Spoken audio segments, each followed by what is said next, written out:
Did you know there's a Voodoo shrine in the heart of Accra? This is African Magic Temple, a Voodoo shrine led by Bokor Christopher Voncujovi, a renowned Voodoo and Afa priest who also happens to be an OG international magician from Hohwe, Ghana.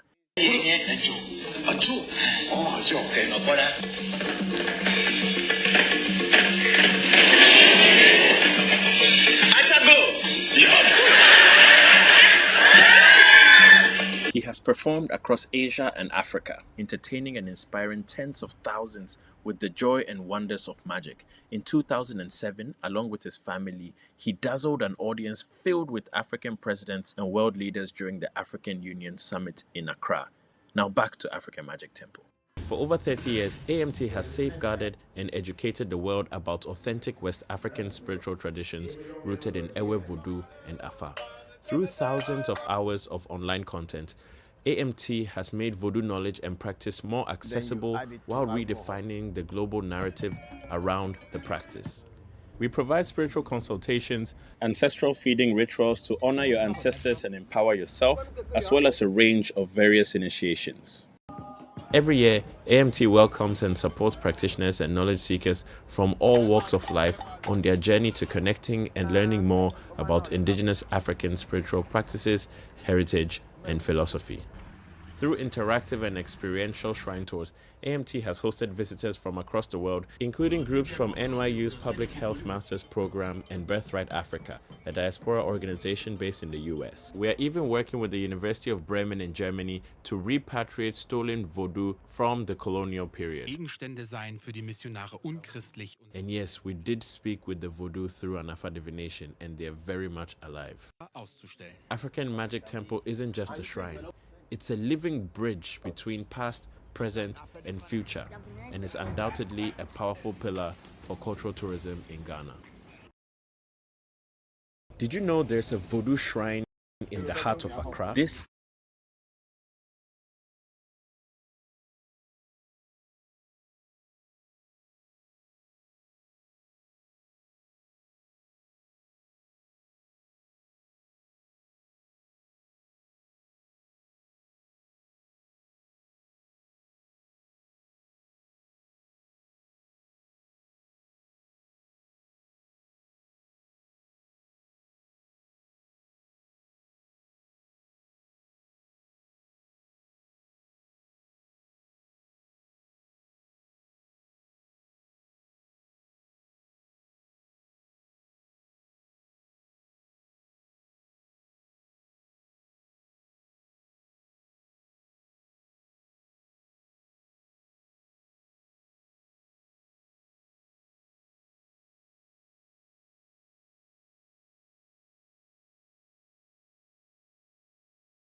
Did you know there's a voodoo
Thank you, thank you, thank you.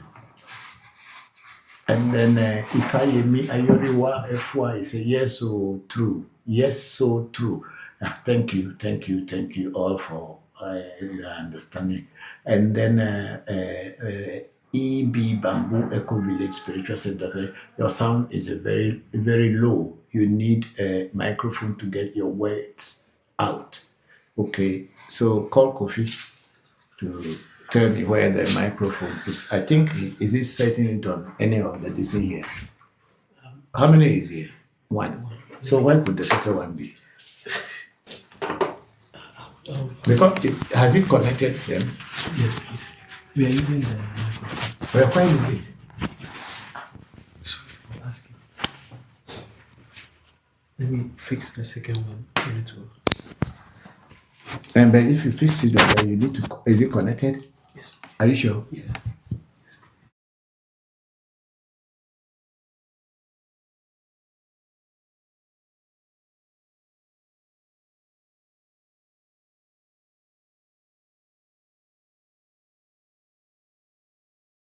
The bottom there. Yeah. Okay. Great. Great. Great. Thank you. Thank you. Thank you very much.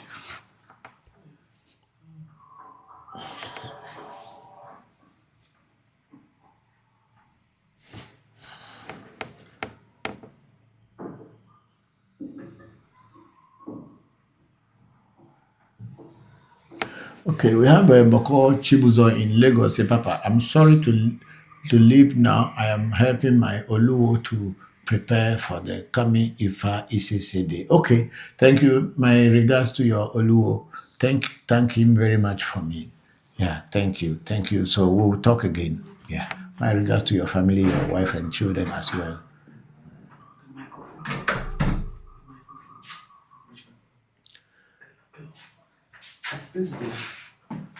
Where did you place it?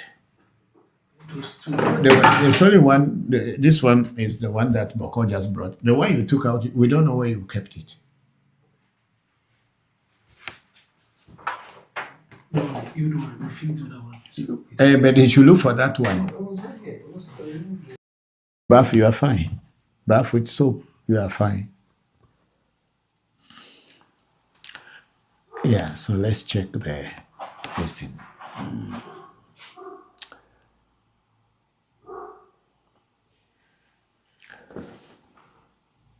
Okay, DJ say when a person dies and reincarnates, can the family still get access to that person as a dead ancestor?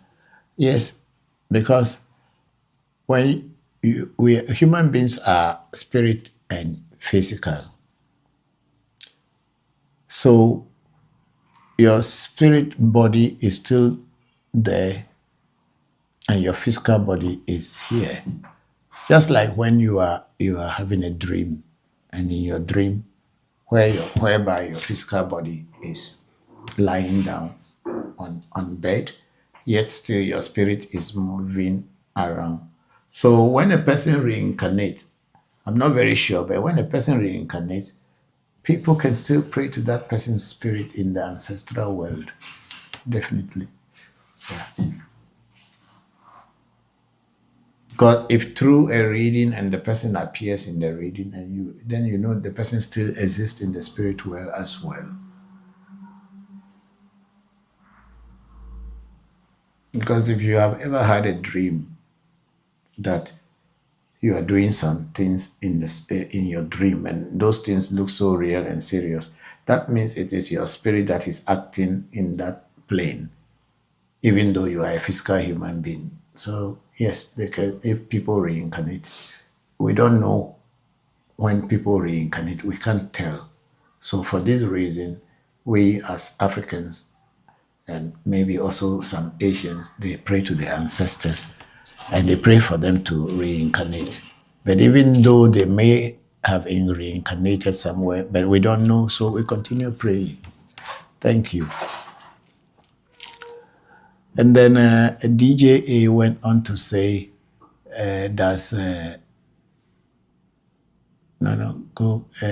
deity speak with human voice? No, they don't speak with human voice. So wherever you go and you begin to hear a spirit speaking, not only deities, every spirit, even if you hear somebody told you that the spirit is speaking to them, or you are hearing human voice, like those people who say they are calling ghost, and then there you start to hear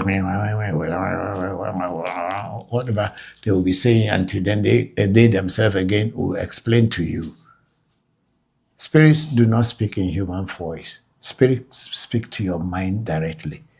If your mind is very strong and you are having the sixth sense, spirits, plants, animals, all can communicate with you.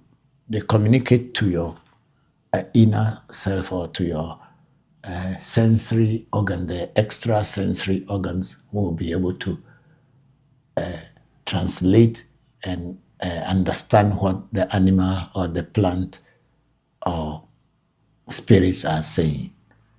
Personally, I can communicate with plants. I can communicate with animals. So that's why I can say this, because personally I can.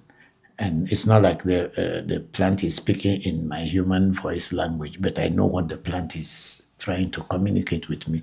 So also it is with animals. I can know what they are trying to communicate with me, and I follow and do what they want me to do or communicate. But to say that they communicate in a normal human voice, that is not true. They speak to your mind. Yeah. Thank you. And then if I me Ayoriwa was a cleanse before ritual. Yes, we do cleansing before any ritual normally. Unless of course you are in a situation where you don't have any time to cleanse. Okay, then we have the DJs. I skip your question. They say, is there a sin if there's no law? See, there are two things people do not understand or don't know the difference. Crime is different from sin. I don't know whether you people are getting me. Crime is different from sin. Okay. What is crime? Crime is going against man-made laws.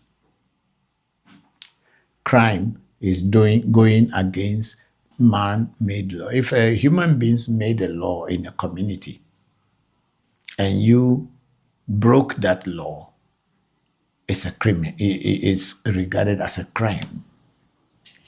However, sin is going against your own inner self, going against the laws of nature. That's what is sin. Take, for instance, naturally, when human beings want to eat food, they take their hand and put the food inside their mouth and they eat it. No human being in good health and under normal circumstances would take food and push it through the nose to go in, because there's also a passage from the nose that goes into the stomach. But nobody pushes food through the nose into the stomach, unless, of course, in a health situation where the person's mouth cannot eat anymore. That is when the tubes will pass through the nose and enter into the stomach in order to feed through them.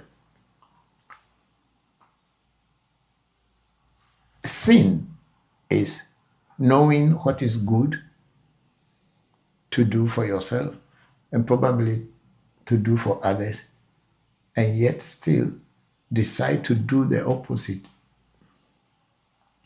Let's take, for instance, that alcohol drinking. There are some countries, they made laws that people shouldn't drink alcohol. So in that case, it's a crime if you drink alcohol because you have broken the law or the laid down regulation. However, if you are in a country where alcohol drinking is not a crime, but if you excessively drink alcohol to destroy your own liver, your kidneys, your pancreas, or your guts in your stomach, and you know that you are drinking and it's not good for you, it's not helping you, but you continue drinking, you are destroying the temple of the spirit, which is your physical body, the God that lives inside you. You are destroying the temple, which is the temple in which that spirit dwells. That is a sin, because you know that it's not good for you, but you continue doing it. Drinking alcohol is not a sin, but excessive consumption of alcohol to the point of destroying yourself becomes a sin. It's not a crime. You can drink one whole dram of alcohol,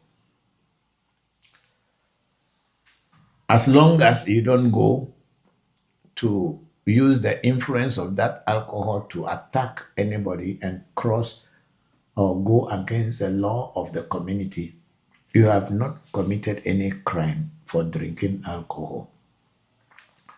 But where you may commit a crime by drinking alcohol is they put some regulations that from certain age, certain people, or before certain age, certain people shouldn't drink alcohol. And when they are drinking it, they have to hide to drink it because they don't want the law to catch up with them. But you, by yourself, drinking alcohol, a matured person, and you know it is not good for you, you know it's not good for your body, but then you continue drinking or you continue smoking, you know it's not good for your mouth, your body, but you continue, or your mind, but you continue destroying it. That is what is called sin. It's not a crime. So a sin is going against man-made laws. A sin is going against natural laws, whereby crime is going against man-made laws. So DJ, think about it. Then if I me, I always say cleanse before ritual. Yes, we cleanse before ritual. And then if I me, I say always keep the area cleansed. Yes, it is. That is what they say. Cleanliness is next to godliness. Yeah, that's what we say. But please speak on spiritual, move it up, let's see, spiritual spouses. You know, generally, I don't believe in what people call spiritual spouses, honestly, because for me, it is more of a religious belief when people say people have spiritual spouses and they use that to be deceiving people. I don't believe there are spiritual spouses. I don't think so. However, if in your Odu or your destiny, there are spirits that you came into this world with. There are spirits that you came into this world with, which in Ewe we call them Taji Vodu, the spirits on your head. And when we say your head in spirituality, in this way, they are talking about your destiny. So in your destiny, you have certain spirits that you came into the world with. And these spirits are here to work with you because they had at one time worked with you in your past life. So you coming back into this life this time, they are also with you. But then you do not recognize them or you do not acknowledge them. Some of these entities, which we call it Ewe Vodu, and the Yoruba call it Ori Sha, I mean the spirits which is in your Ori. Ori means head, and in Ewe it means Eta. So Orisha or Taji Vodu, as Ewes may call it. Maybe in some people it's only one, maybe it is two, maybe it's three. Some people may have even up to about 10 Taji Vodus that came into the world with them because it is coming from their past spiritual experiences. And when these Taji Vodus are in your life and you do not acknowledge them, they begin to act in a way that will force you to find out about them.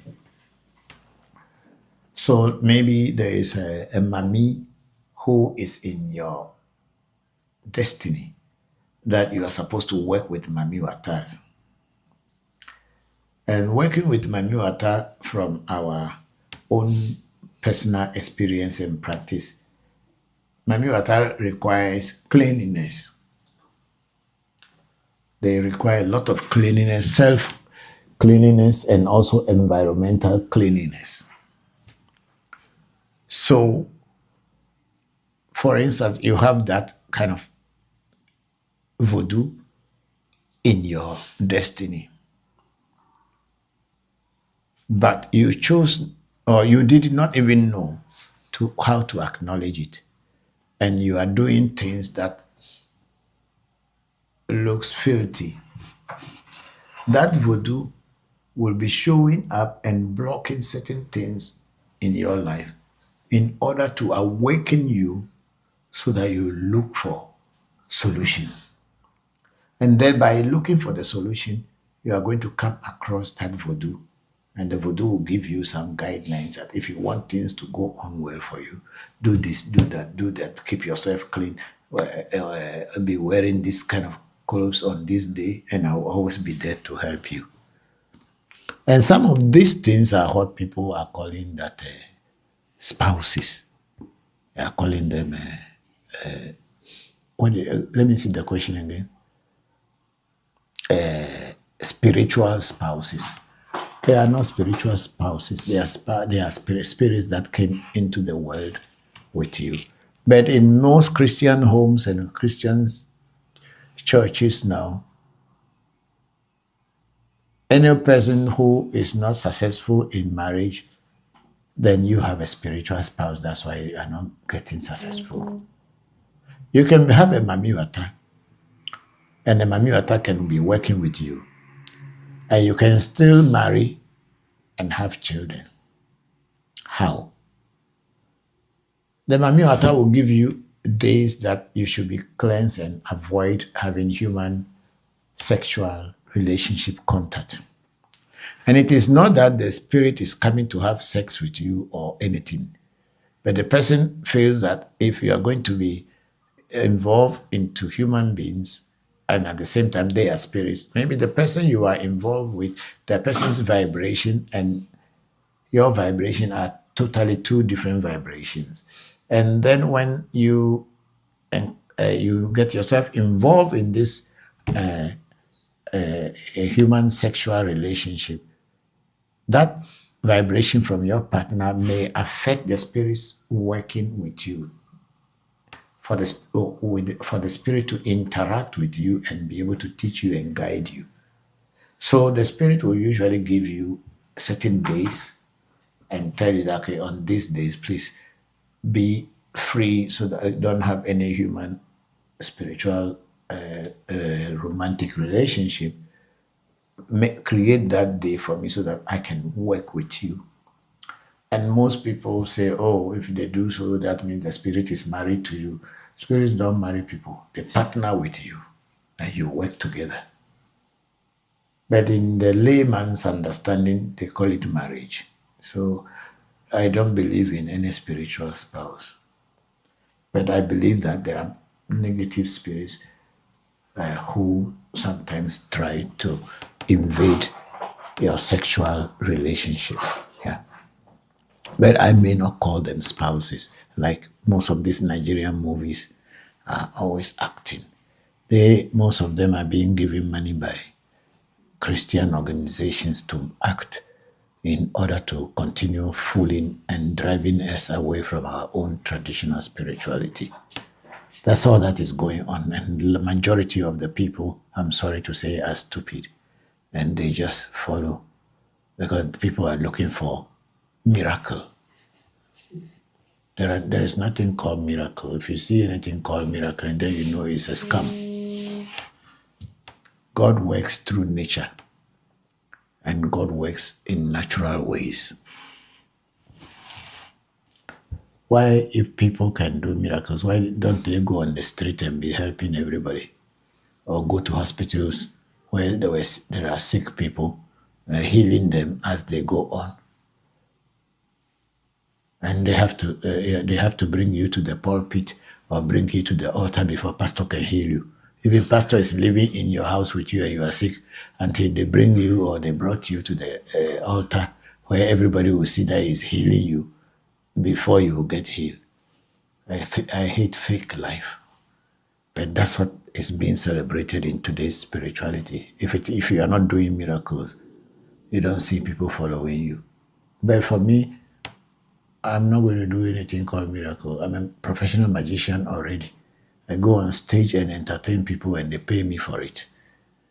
But when I sit down to do my spirituality, I do spirituality and you pay me for that. But I'm not going to come and be using stage entertainment magic and be practicing it inside my shrine. No, we don't do that at African Magic Temple.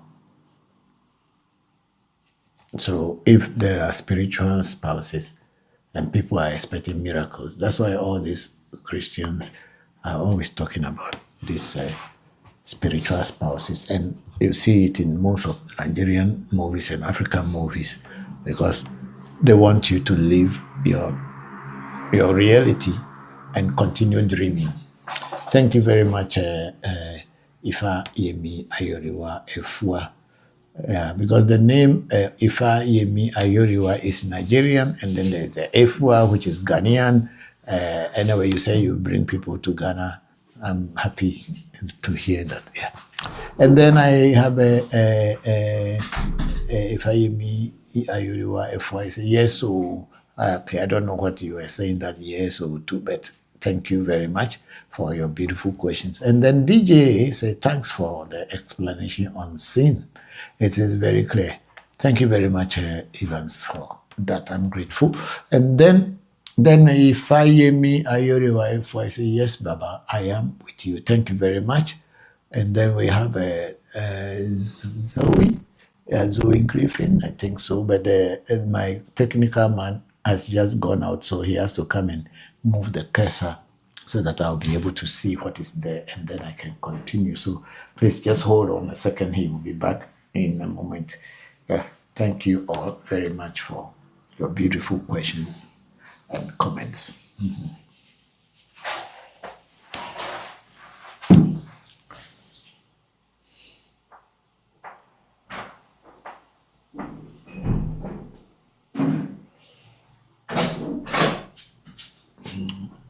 The screen is gone, so please do it and then move the cursor up so I can see Zoe Griffin's. I think Zoe Griffin's.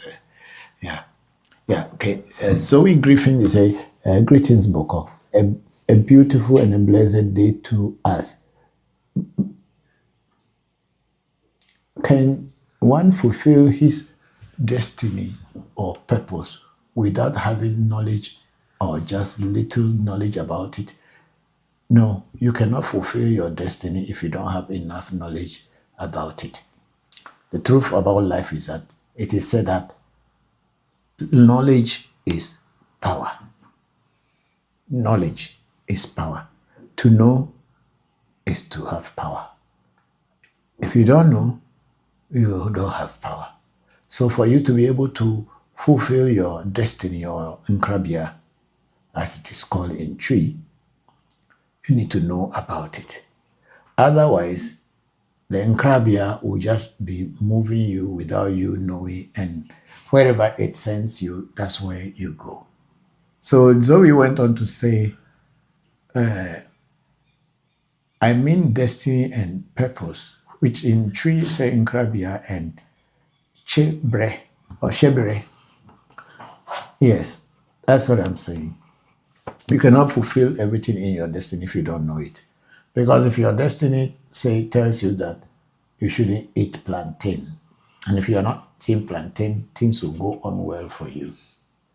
But if you don't have any knowledge that your destiny will speak through and give you guidelines, maybe plantain will become your favorite food, but you will not know that even that plantain that you are eating is what is disturbing your life. So without having any knowledge or idea or any further study about destiny or getting initiated in order to know your destiny, it is very difficult for you to actually fulfill the destiny that you came into the world to do. However, there are some people that the destiny will be already from childhood, it will be pointing to a direction. But then parents and other people may even change that direction for you to do something else. Think, for instance, a person who is born to become a teacher, to teach about God. But parents will want this child rather to become a medical doctor. But in the child's destiny is to be a teacher, but the parents want to be a medical teacher. Yes, maybe the child will go to medical school, but then at the end of the day, that child will reach to a point where he will have to be a lecturer and teaching other people about medicine. But had it been from the very beginning that the parents know that the child is supposed to talk about God and teach humanity about life, they would have encouraged that child in that direction, and they would not have wasted their chances and time. So your nkrabia, if you don't have any knowledge about it, sometimes it pushes you around in different, it perambulates you in cycles, and you rise, fall, because you don't know where to break the cycle and get out and continue on your journey. You'll be going in a cycle for a very, very, very long time, until maybe when the destiny allows you. But then again, we are calling it destiny. Nobody knows what actually it is and how it worries people or how it guides people. It is only through study and knowledge that you will know what it is. It really is, because each person has a different destiny from the other person. Thank you. And then say my question might not be clear, but please help me out. Yes, that's what I'm trying to. That's what I'm trying to do. It's very clear for me. I understood what you were asking. Yeah. So it is advisable that people who of today are seeking knowledge should try as much as possible to find a way to understand their Nkrabia or Shebre. By all means, thank you. Thank you, Zoe Griffin. And Zoe Griffin say, thank you, Bokor. And thank you too. Yeah, let's go up. Move it here.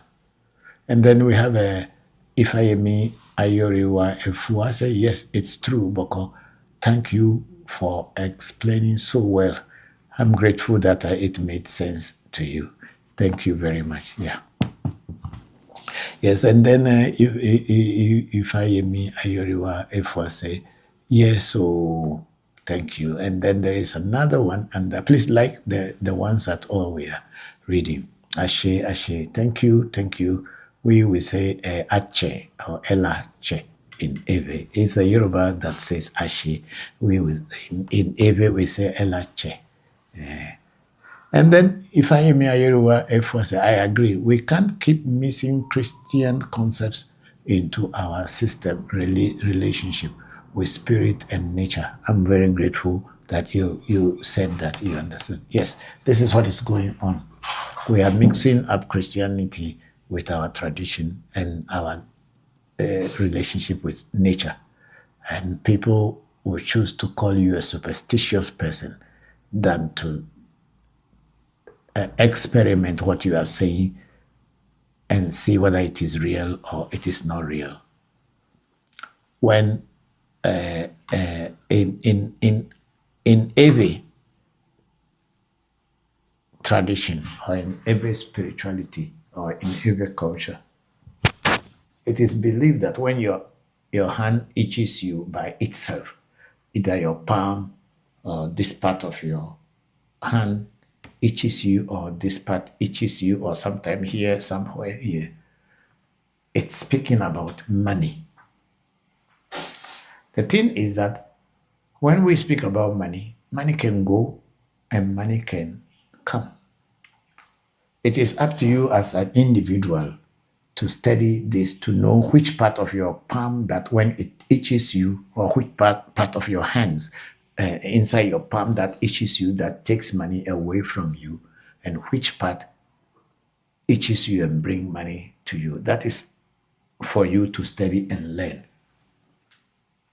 However, when you tell people that when your hand itches you, it's telling you about getting money or losing money, they brush it off and call it superstition. Superstition is a white man's word for trying to ignore and shun you from your reality. So let us not mix Christian concepts and doctrines with our relationship with nature and spirit. Thank you very much, Ifayemi Ayoriwa Efua. Yes, let's move on. There are some people on YouTube.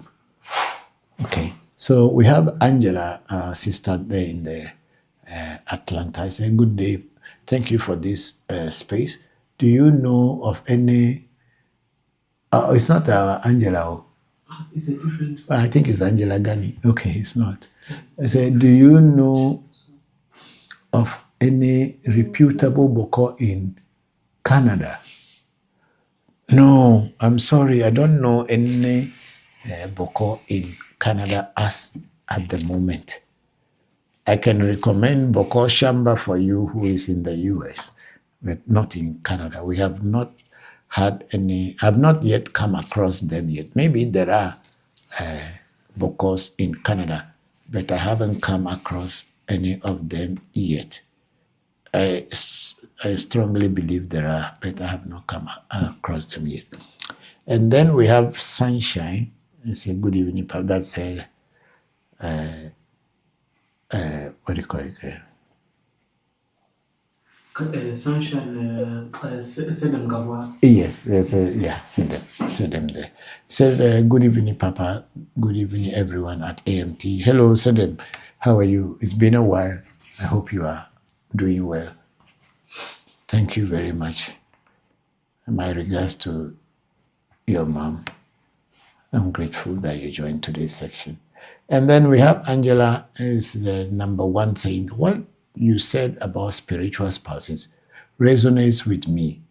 You confirmed what the spirits told me about why my relationship were being affected by spirits that work with me. They want the best for me.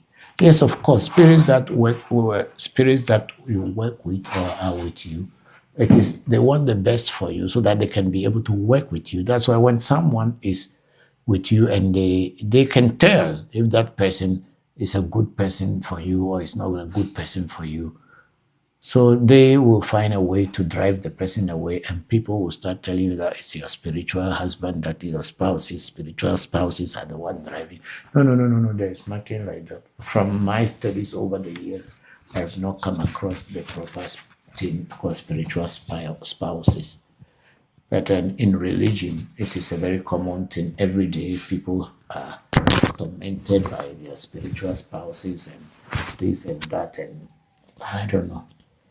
I have not come across any spiritual spouses, but I know that spirits who work with you are always trying to get people who may disturb their relation, the vibration the person is okay. The vibration that the person has may be different from your vibration, and the spirits will find it difficult to work with you. So they will find a way to put a barrier between you and that person, and they will tell you, they give you a day so that you can be free from such people, so that they can work with you as an individual. They are not working with you and your spouse, physical spouse, as a team. They want to work with you as an individual. So thank you very much, Angela. And Angela said, thank you, you for responding. I am open to recommendation in the US. Thank you very much, Angela. I'm grateful.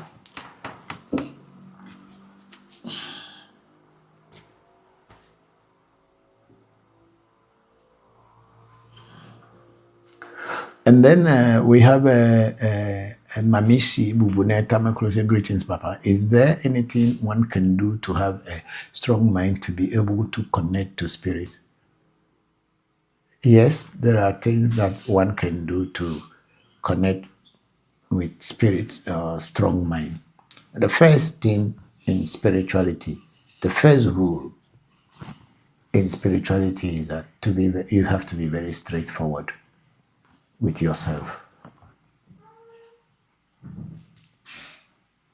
When I say you have to be very straightforward with yourself, is that you should know yourself.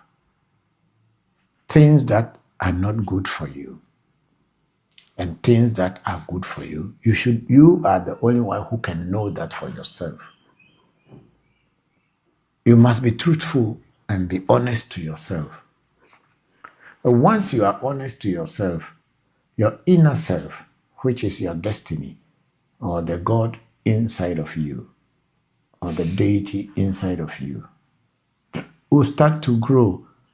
Because if you know that doing certain things will not work well for you, don't do them. For me, Christopher Voncujovi, who is a teacher here, your host, I have studied myself from childhood, and I know certain things that I know are not good for me.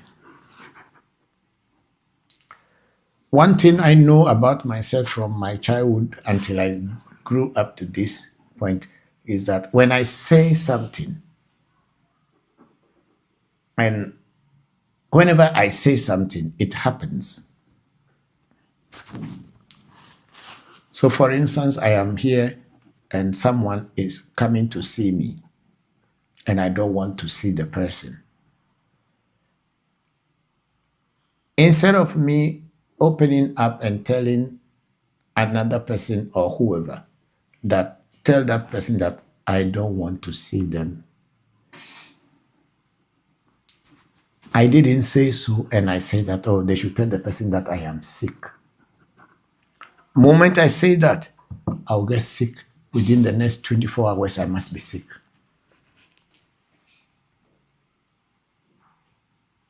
That's why I will not say that, oh, I am sick, so I don't want to see you. I'll tell you straightforward that I cannot see you. Either I am busy or I am tired or I am doing something, rather than to say that I am sick. Or my car, if I want to go somewhere or they invited me somewhere and I cannot go, and I say, oh, because my car is giving me problem, that's why I cannot come. Within the next 24 hours, my car will have a problem. And I will have to pay money to fix it. So I study this thing about myself from my childhood. So that's why sometimes maybe I am too bold to tell people things in their faces straight away. And a lot of people do not like it.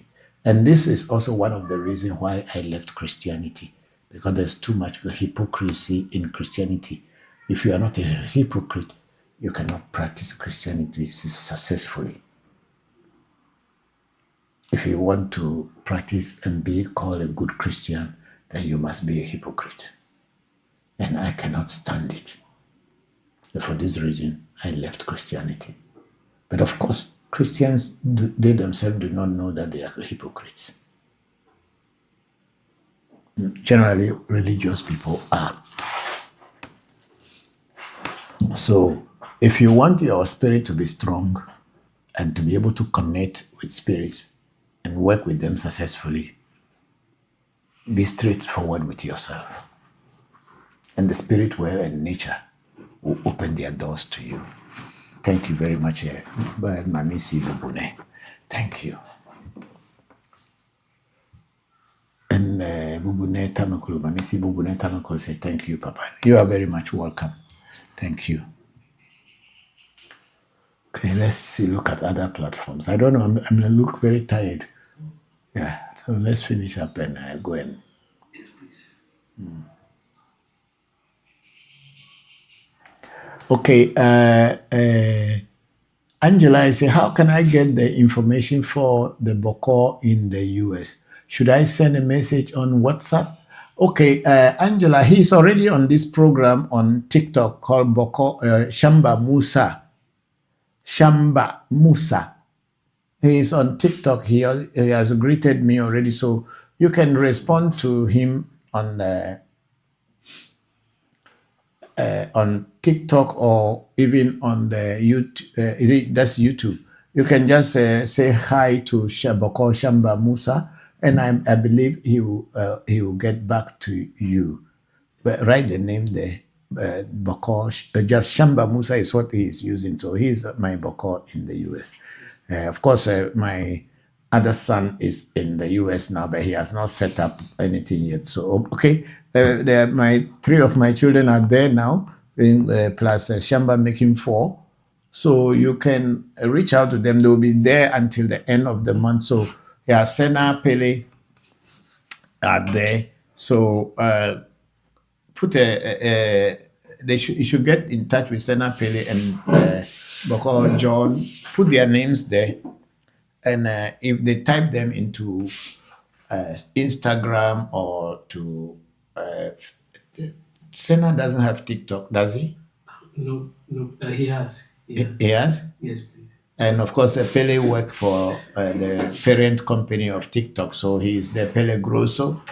Yeah. So type this in on the Chat. not on TikTok. On YouTube. Yeah, because that's where Angela is talking from. So type Sena Voncujovi, Pele Voncujovi, Bokor Shamba Musa, Shamba Musa, and then Bokor John Obla.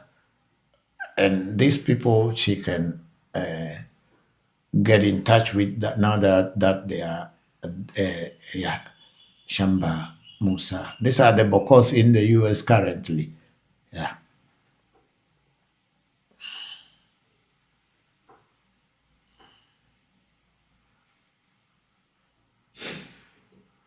Okay, so Angela is saying that I don't. Okay, before we get to bottom, Angela said, yes, the same thing used to happen to me. When I was younger, I called into work and said I was sick.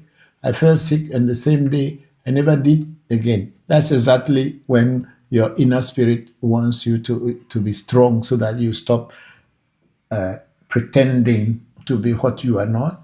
So this, for me, is the reason why I cannot tell you a lie. I cannot tell you a lie, because if I do, it will come back to me. If I tell you and you don't like it, let it be like that. If I tell you the truth and it pains you and you don't like me for that, I feel much better than telling you a lie and then I have to bear the consequences. And then we have Sunshine saying that everything is fine. My mom says hi, hello, yeah, thank you, thank you. And then Angela is saying, I don't have a social media anymore, but I will look them up on YouTube or Google, the names. Thank you so much. You are welcome, Angela. So put it, I think all the names are there. Yes. Shamba Bokor, Shamba Musa, but you just put it Shamba Musa in the sense that maybe he's because he's not putting Bokor on his name. Yes. If she writes Bokor there, maybe she will miss it and get to somebody else. So she'll be Shamba Musa in Ohio, Senna and Pele in New York now, and then John Obler in North Carolina, Carolina. Yeah. So, but whatever it is, you could type their name on into the YouTube, you'll find them, I believe strongly. Because, yes, you will find them. They are in the US now. Yeah, they are ready to work for you. And then, okay, yeah, you are doing anyway. Yeah, okay. Yes, yes, that's it.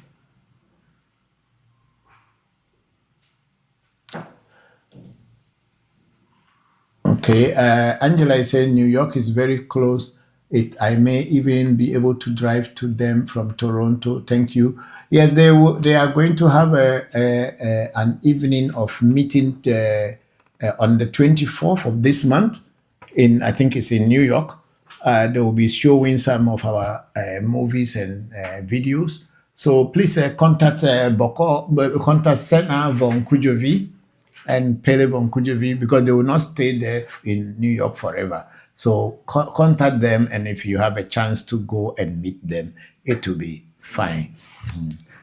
They have a program coming on ReVodution, Voodoo, Education, African Magic Temple in New York, and they are inviting friends and sympathizers to come and join them. Thank you very much. Okay, so where are we now? That's it for this one, right? Yes. And then we have Henry Fleet here say, when should a client walk away from their spiritual healer when they don't see results? I cannot tell. It is up to you and your teacher or your spiritual healer. It is you who will decide when you want to walk away. Because there are certain times that your teacher may do everything that he or she knows, but it is not working for you. Sometimes it's not the mistake of the teacher. It may be your own mistake, but you may be blaming the teacher because what you were expecting from the teacher is not working for you. And you may be blaming the teacher that he or she is not doing a good work for you. Sometimes it is you who is blocking your own chances. That's why you have to do another reading from different people and find out what is wrong with you. Why is it that if someone is doing things for you or your teacher is doing things for you and it is not working. Sometimes we as human beings, we envy ourselves. Afa will tell you that you envy yourself, and you will say, how can I envy myself? It is not possible. But it is very possible. If you are a person who does not appreciate little things,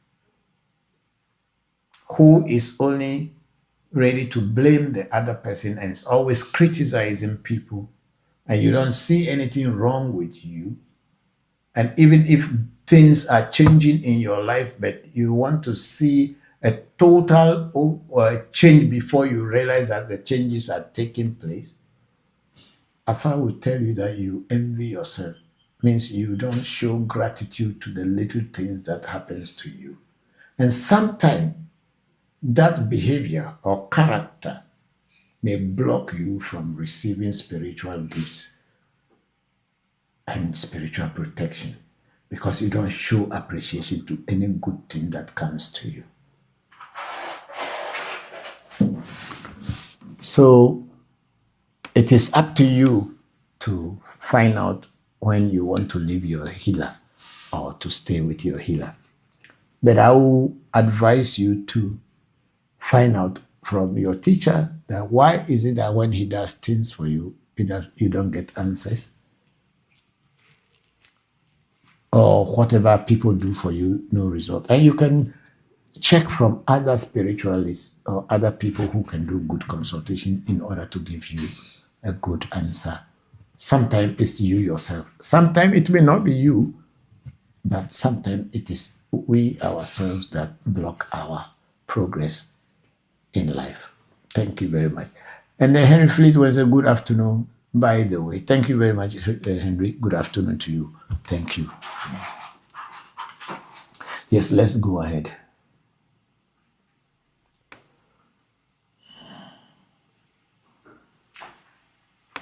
Oh, that one we read already.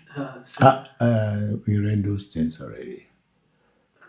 Sila, no, I have not read that top one. Alison, go up. Okay, Alison, bring it down small. Let me see the top. Is that the last one? Is that the beginning? Yes, please. Okay, so Alison carry ransom, say enlightenment and wisdom. Oh, thank you very much, Alison. How are you? Thank you very much.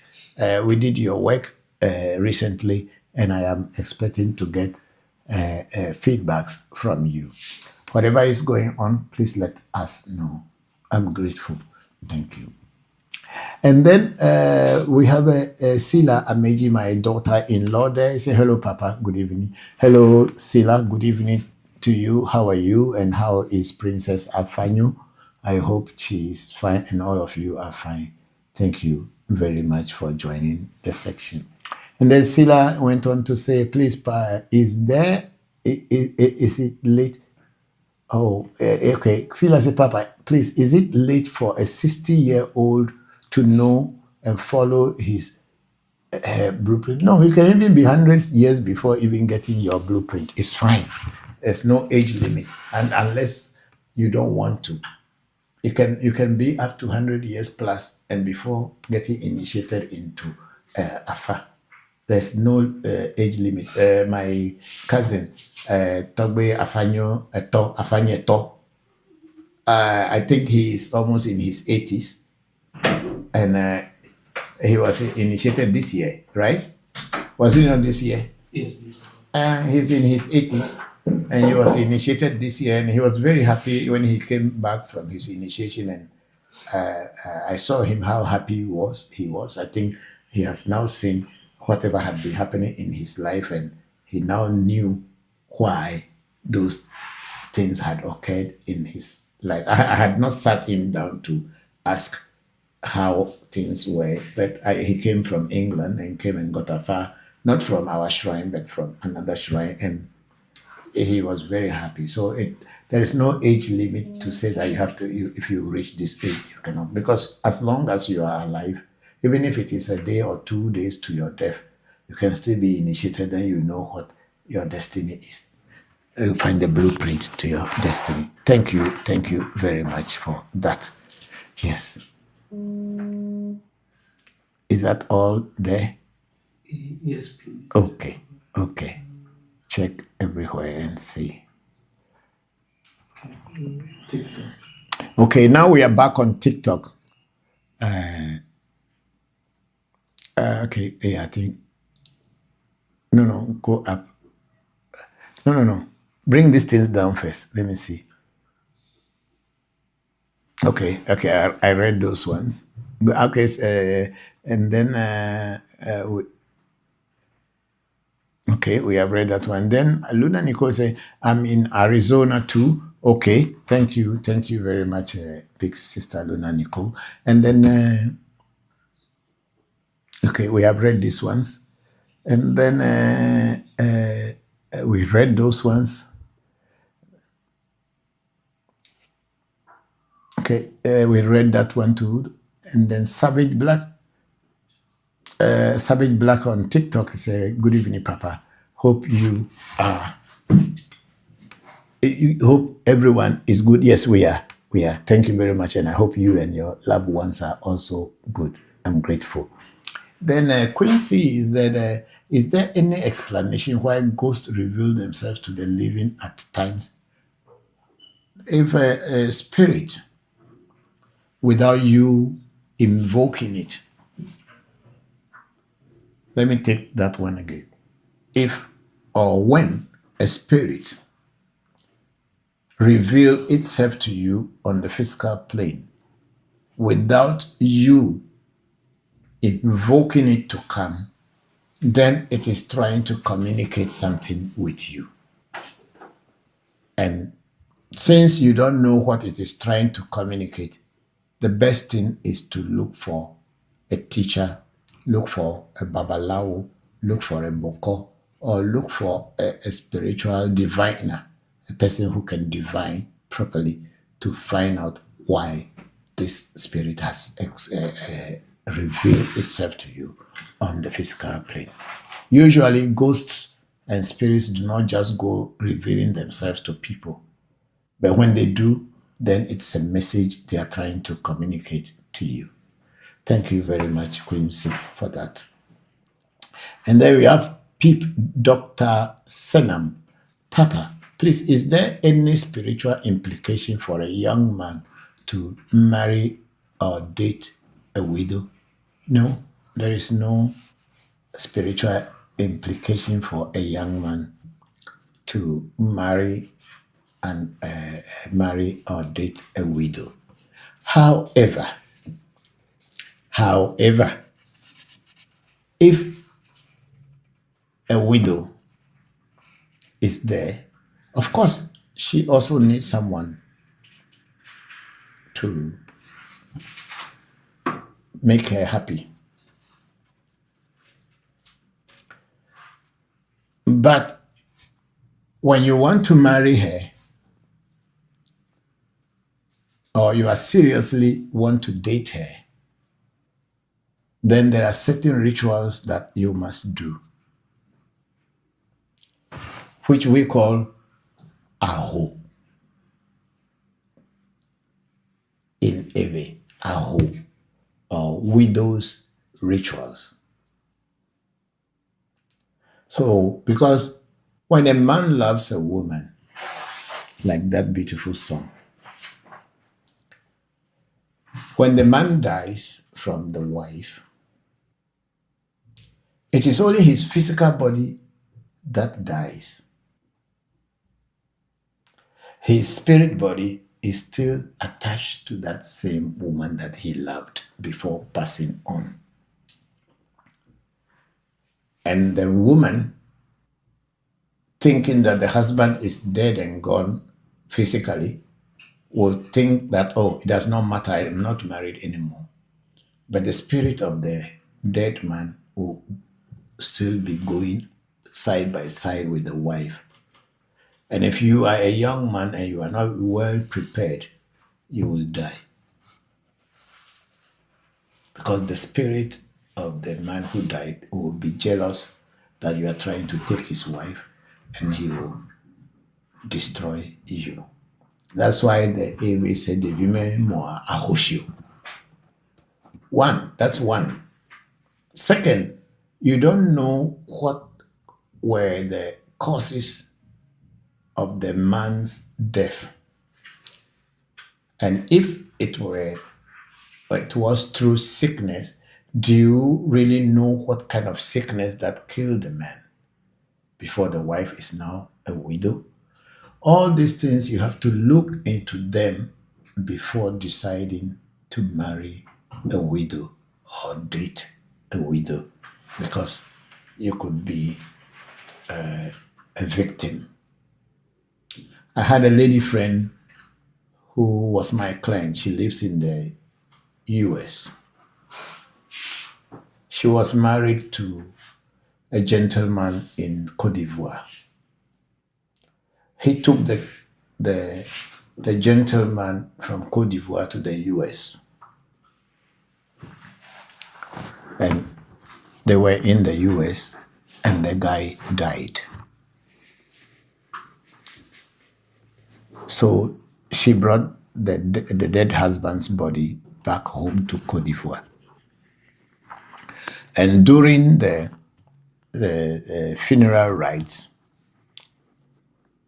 they suggested that there was another brother or cousin of the dead man, that she should marry that cousin and also help that cousin to go to the US. Since one of their sons is dead already, they want to have another person. So the lady also, of course, she's a woman, she wanted a young man, and she married this other cousin.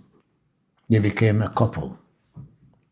I don't know whether all the widow's rites and widow's rituals or whatever were done or was done at the time before the young man married the widow. I think it's about a year into the second year. That one has not even gotten his visa to the US. He was in Morocco waiting for the lady to prepare his documentation so that he can join her in the US. He also died in Morocco. He got sick and then he died. So now the family began to attack the lady, that she is the one killing them. And they were asking her to bring the young man's dead body from Morocco to Cote d'Ivoire. So she has to consult me and ask me what to do. So I explained things to her, and I told her if she is not careful and she took the dead body to Cote d'Ivoire, the family is going to find a way to kill her, because they've now lost two of their children to her. So she can arrange for the family, maybe pay all the necessary transportation from Morocco to Cote d'Ivoire, and then the body can be shipped to the family. But if she dare go there herself, there will be a trouble.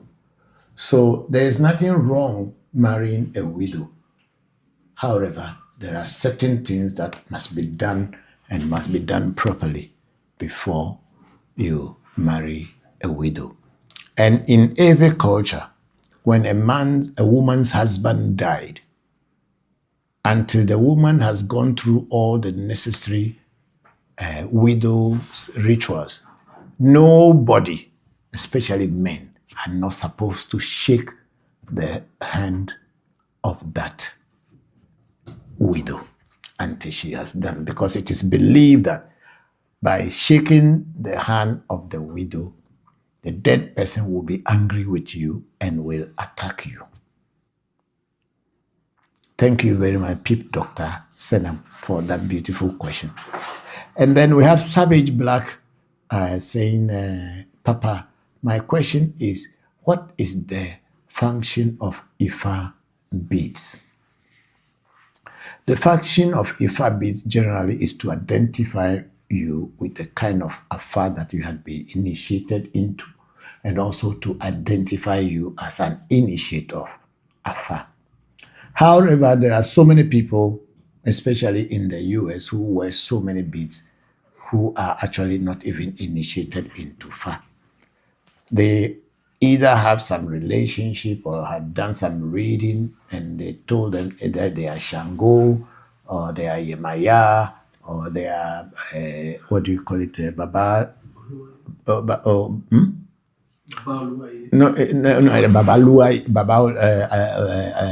Babaluaye and Obatala and all this, but they had not actually been initiated into Fa or Ifa as initiates.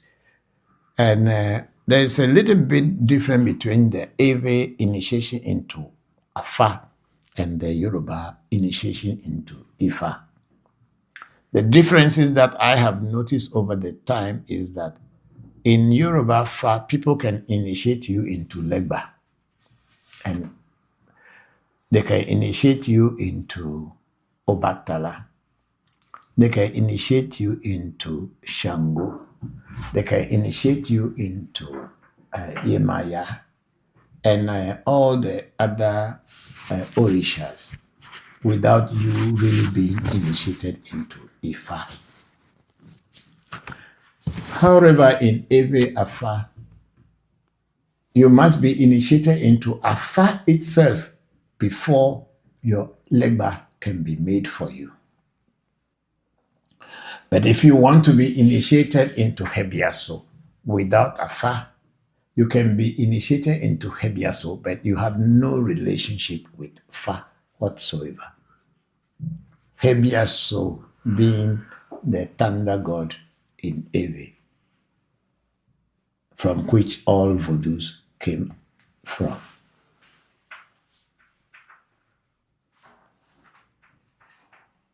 So Hebiaso you can be initiated into Hebiaso, you can be initiated into Ajakpa, you can be initiated into Ade, and all the other Voodoos. Then you are only practicing Voodoo.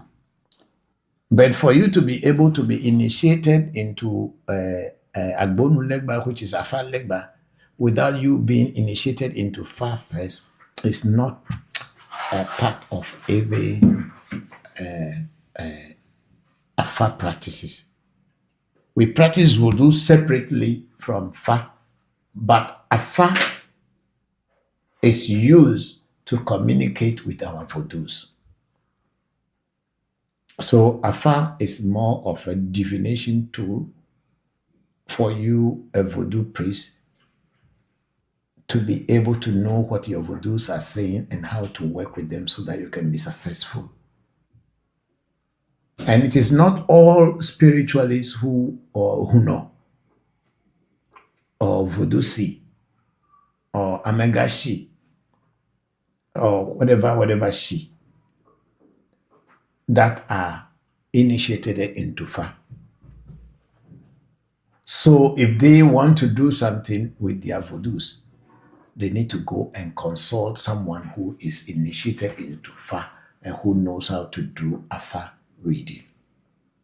So Afa beads are simply to identify that you are initiated into Fa, and also sometimes the type of the line of Fa, because there are so many different types of Fa. I thought about it last week here. There are so many different. We have Amije Fa, we have Anago Fa, we have Jisa, we have Gogo, and we have Oliga and all this. And so some of the Afa beads are purposely for certain kind of Fa initiation. And then once the people who belong to that line and they see you, they know that you are initiated into this kind of Fa. Savage Black. That's my answer for you. And then Quincy said, to your point, Papa. Say, to your point, Papa, about people. Yes, about people being honest with themselves to deal with spirit.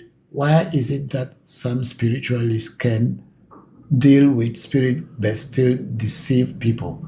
How do you know they are dealing with spirit? There are so many people who are just deceiving people and telling people that they are dealing with spirits. So don't take it for granted that people are dealing with spirit just because they call themselves that they are dealing with spirit. It is not true. If you cannot be very straightforward with yourself, you cannot be very successful spiritualist.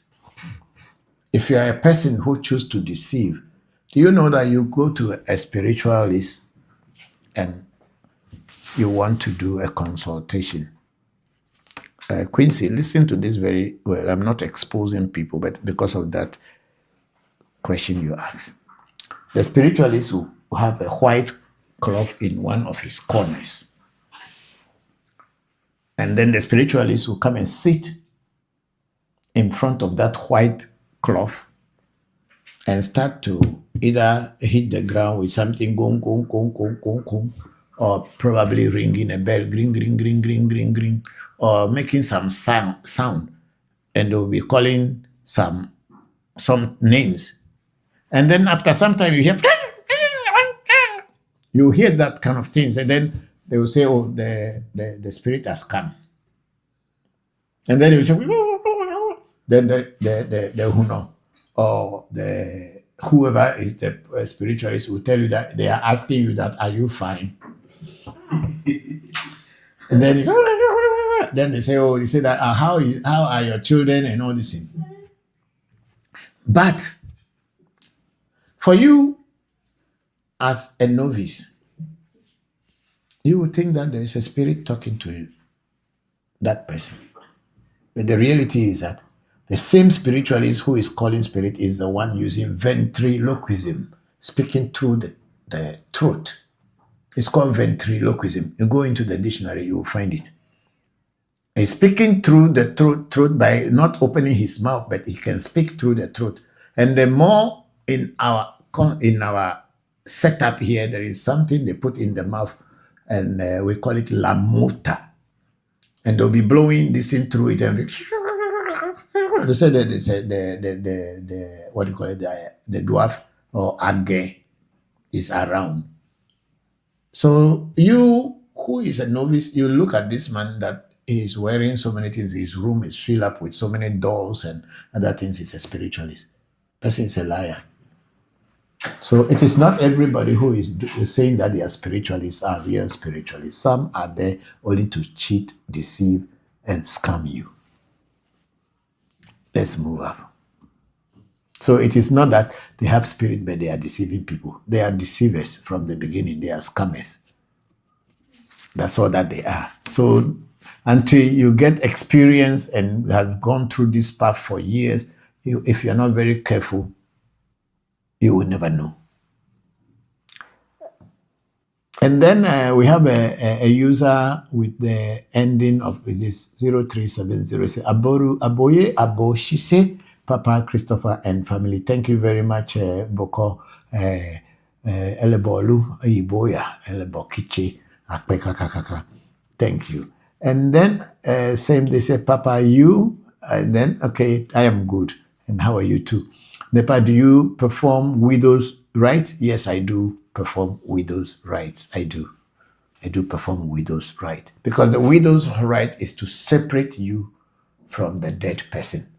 And it is a very special rite and certain things to do whereby the dead person will eventually move away from the living, so that living person can now find anybody to marry. Is it not the dogs?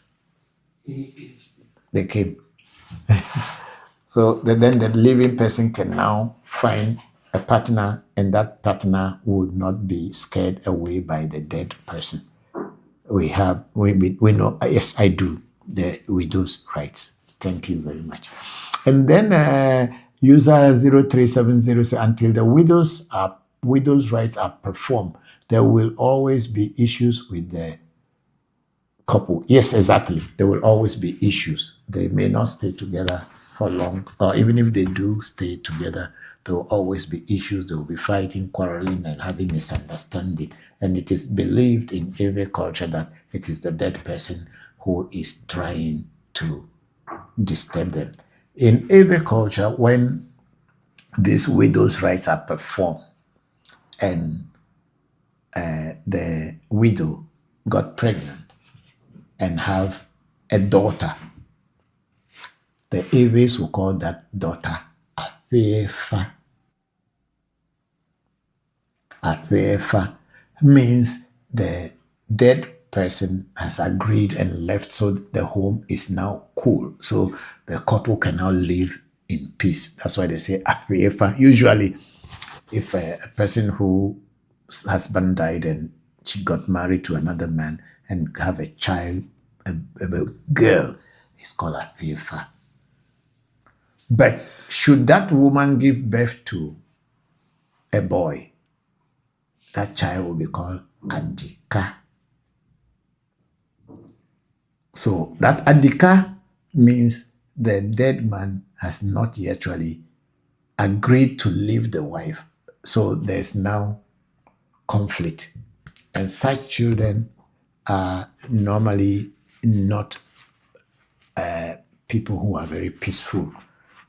They have struggled with themselves to become great, usually. And I was born an Adika because my mother just came out of widowhood, then met my father, and I was born a boy. So I was born an Adika. Yes. And then let's see. Then Savage Black says, thank you, Papa. Please, do we have a Voodoo that brightens the aura of someone? Yes, we do have Voodoos. Akai is also one of those Voodoos that brightens your aura. Thank you. Thank you.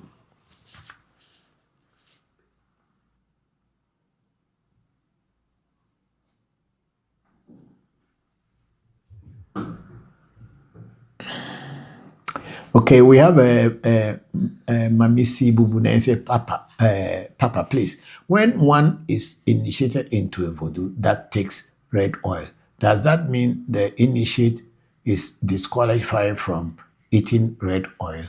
Not necessarily. The voodoos that take red oil does not stop their owners from taking red oil or red palm oil.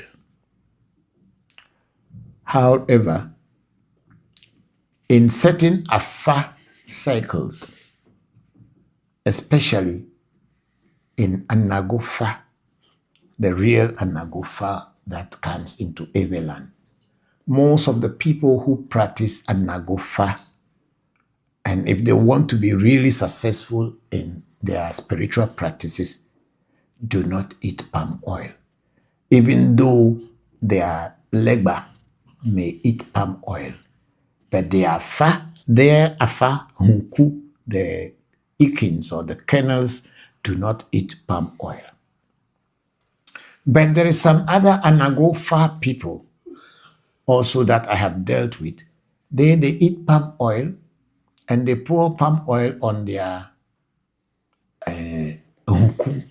So it depends on which teacher is teaching you. And when you learn from this teacher and when you are practicing and your life is moving on well for you, then it's fine.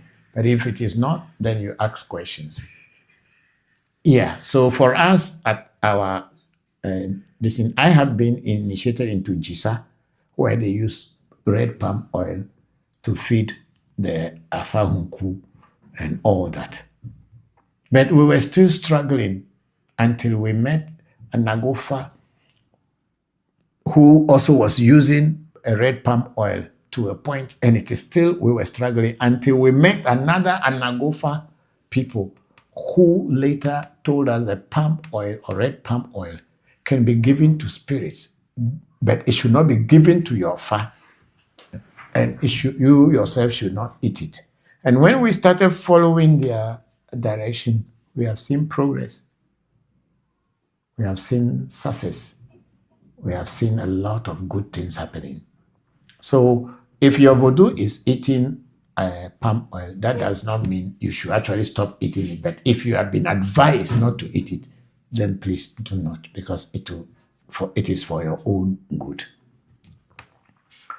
Thank you, Bubune, Manisi Bubune. Yeah. Okay, please, let's see what is there again, because I want to stand up.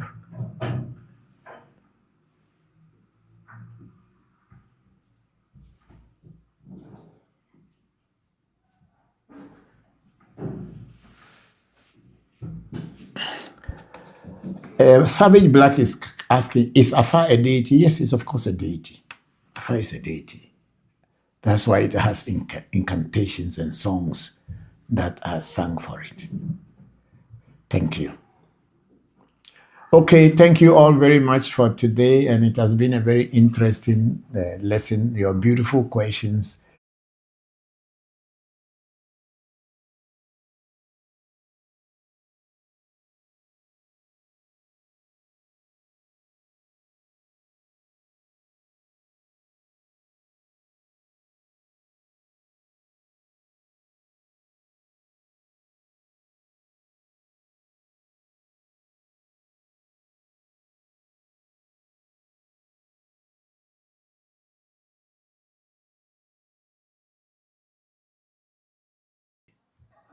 He's coming. You talk to him. He came. He was here some minutes ago.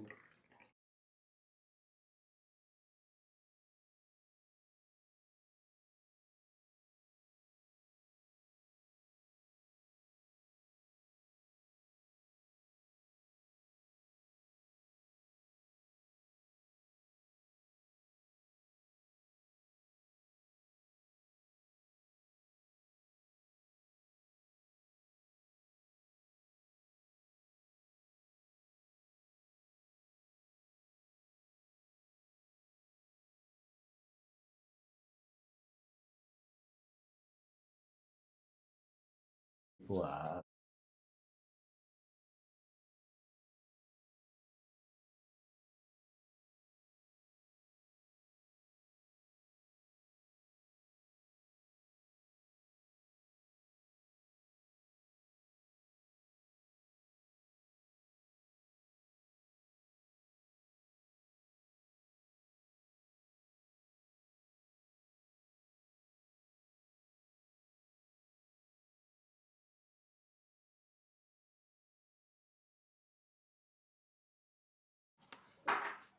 The 4 p.m. is our time, or is it their time? Okay, let's do our own here. Please call Kofi for me. To come down. Yes, please. Oh, okay. Oh, it's now 12:56. So they have some few more. Yes, please. About 4 hours more. Yeah. John also is there, so Yes, he please. will help them.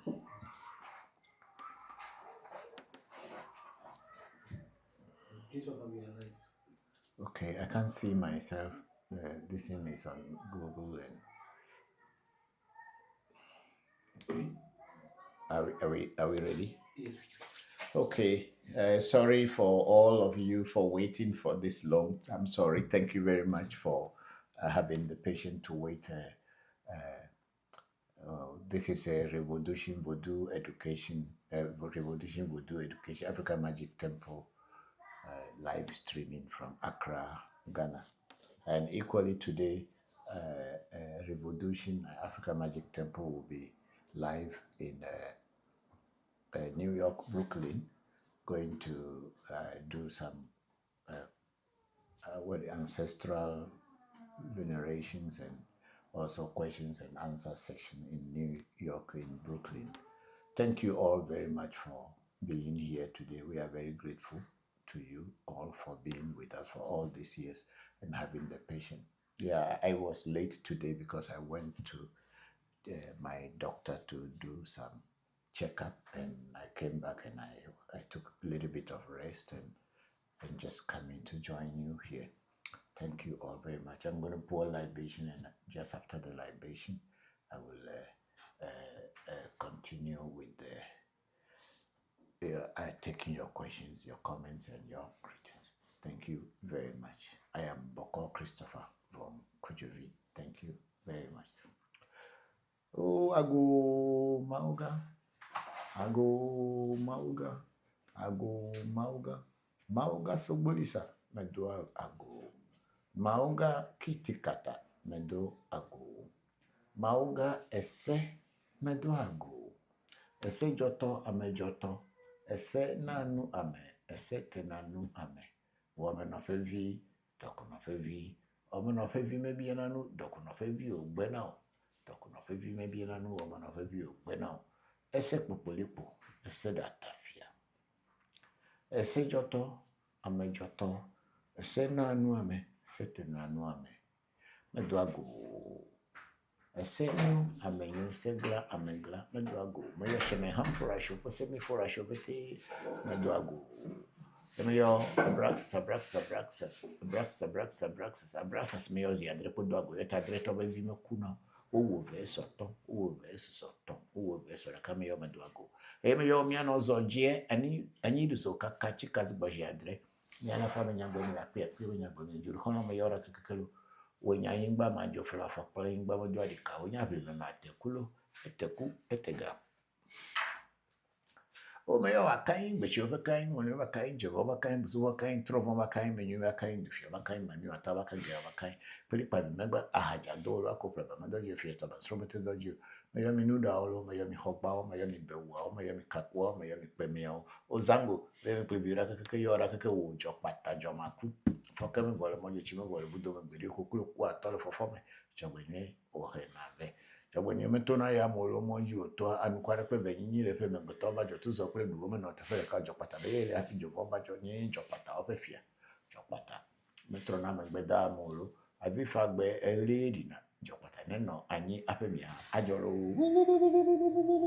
jo pata jọpata yíyan àtẹfẹ mi yọ ọlọmọ sí ẹnu gbọ jìnnà tó tọgbẹdẹ níta pàpẹlú tí zùgbọlù àjìmá ògbójú pé ọdọjà lọ fún kọmẹ valenti tó fáwọn olùfà alọjọ náà pẹfù àgùsàpàtẹ mi yọ tìgbèlè mi yọ gbọdọ mi yọ kẹkẹ làáfíà bẹyẹ mi yọ mi ga sísẹ gẹjà pàpà sísẹ tọgbẹgẹjẹ mi dọ àgọ. O me yo brahini me yo gbogbo chi me yo ngbe foli boko mo ke gomini godo kuche kuma ko bela ngato gbenyo kuto bene fanami. Me yo toni ko sipoku akuye no nya meri akoso go kufoni ko geje tasinya mo si fusi jam koso abra ko bra mama nya gbojo ba to gbenyo go kuko fito gbenyo kubia mensa mama nya ndore pe ngbe pe kuna kuto bene fanami lo. Me yo pe nya Celestine ya wakubia Katrina kubia fonya sense ko fonya ya bena kubia kuto bene fanami. Ya me yo Piastro mvoachicha chufa ya kubia Cecilia kwenye kata femensa kutu bana fana mi yawo no tuji bako tuji tawo tuji ma yawo kutu bana fana bako dafri so fa ho abobi bako fasha ajo be kutu bana fana mi uno hono le vapo uno hono le gbe ya ga to gbe manze kutu bana fana mi me ya to gbe na ni tre tu le jita to gbe Abraham jivenu e chame to bako kutu bana fana mi lo me yo amaga kopu to gbe fia to Simon Kabila benyi na si Daniel vie pa malele agbaro ya mega koku anatovi ankaima kutubene fanami ya me yo happy koso abaji yo Harrison George ajobu yo bokoko na azuma agbovi to bokoko vi ajoge kutubene fanami yo chenye Ruben komla akubia kutubene fanami gongongo yo trevi vi Ibrahim yo geje vi kubia vi gbe vi poji me bachonya ngwa teshi mate mama te turu kapenta road vi pete kutubene fanami okpo igono Spinters road vi pete kutubene fanami lo Dagbe jime yo mi dolo. Yeme yo mi adi dipenu poto yo mi akele menu poto uzani poto viviti menu poto. Awudi dafa me shaba bagbe preview wa da pe me yo jaga ba gbodo fi me ko acha gbodo uzma gbodo na ra wo to me.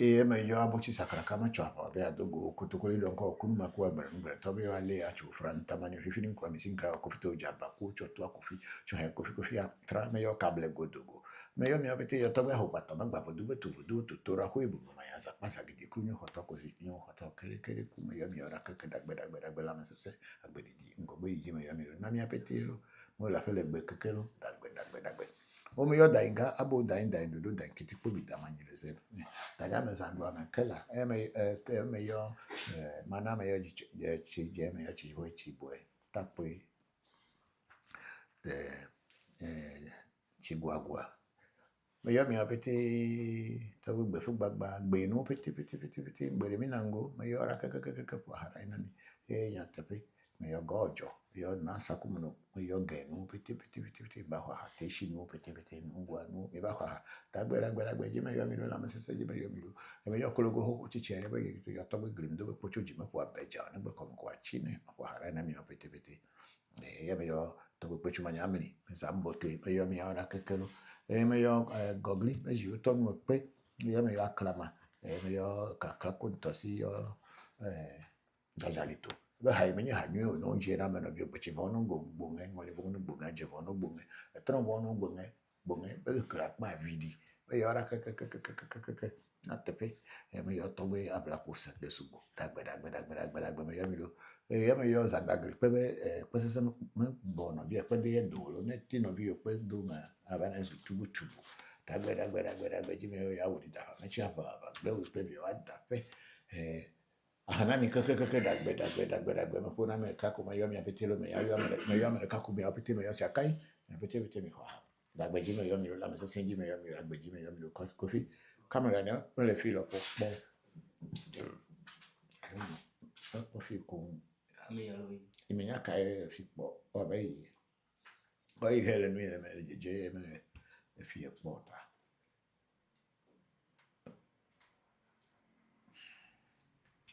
this one okay I made it je le fi la I don't know which one is which one now it's showing okay yeah some but it's showing the back is it showing the front also? Okay, then let's go. Okay, thank you very much and we have everything here and now we are ready to go and we are starting with YouTube we start with Carl Ado my cousin there in the US is a hi Papa and AMT family. I am happy to see you looking even greater, Papa. Thank you very much, Carl. How are you? How is the family there? I'm very grateful that you joined. I hope everything is well with you. How is your health? Thank you very much. Then we have a Carl again, the Carl Ado saying Ache. Have to pray Ache. Then Yakel, then 5 is saying peacefully greeting Togbe and the whole AMT family. Could you possibly give information about the Voodoo Aje? Is it Aje? Aje Voodoo? Okay, Yakel 5. I don't have Aje Voodoo, so I don't know what information to give you. But people have what they call Aje Voodoo, but I do not have, so I don't know if I can talk about it. What I don't have, I don't know how to talk about it. I'm very sorry. It's a very good question, however, but I don't have Aje Voodoo, so I don't know how to talk about what I don't have. Thank you very much. Then Carl said, I'm always grateful for such great insights in our culture. Thank you, Carl. Yeah. And then we have Oshe Okoji. Say good evening, Papa. It's Oshe from UK. Thank you, Oshe. How are you? How is everything with you? How are your loved ones? I'm grateful for you joining today's section. Please, thank you for the answers. If you have been told you have a calling by spiritualists, is there a specific way to begin your practice? What would you advise, sir? Okay, when someone tells you that you have a spiritual calling, I think that very person who told you that you have a spiritual calling, that person should be the best person to tell you what he or she has seen that made them to believe that you have a spiritual calling. And when they told you and it is clear to you, then you can also ask them, so where do you begin from? Because for me personally, when people say someone has a spiritual calling, I don't think it is another person who has to tell you that you have a spiritual calling. It is you yourself who has to know whether you have a desire to work for spirits. And that is what other people term as spiritual calling. Apart from the Christian one, they say you have a calling, which usually is a case when somebody is hungry, doesn't have food, doesn't have a job, he goes and buys some old Bible, buy some used clothes or coat, then stand on the roadside, start shouting at people, telling others that he has a spiritual calling, that they should contribute money to him or her. Or they wake up at dawn and be shouting while people are sleeping in order to disturb others, that they are spreading the message of God. But if you look deep down, you realize that it is a matter of someone trying to find a source of making a living. And then in matters of the spirit and in matters of God, you can't challenge people, because if somebody tells you or told you that God has called them, you cannot uh, you cannot say no or yes, because you can't judge. You don't know. He or she is the only one who knows where God has called them at and what God told them to go and do. And in most cases, it is only such people are the ones who will tell you that God told them to tell you, as if God who is telling them did not know that you exist, and God couldn't tell you directly.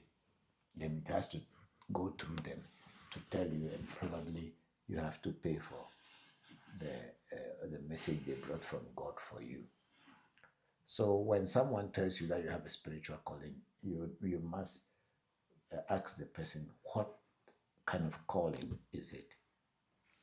God, spiritual calling can be in many forms. It could also be like you do this kind of spiritual work, or you can be a philanthropist trying to help other people, to become a volunteer, to work for spiritual cause or for humanity as a whole. That is also a spiritual calling. Because when I was about 12 years, 13 years, I had this strong desire to be able to teach about God and God's messages. And at that age, I had already learned so many little things about spirit invocations, but we were all more I was more of a Christian than today what I am. And that call or that desire to work for spirit or work for God, let's say, because God, nobody knows what is God. So that desire to work in spirit or work with spirits was there from childhood.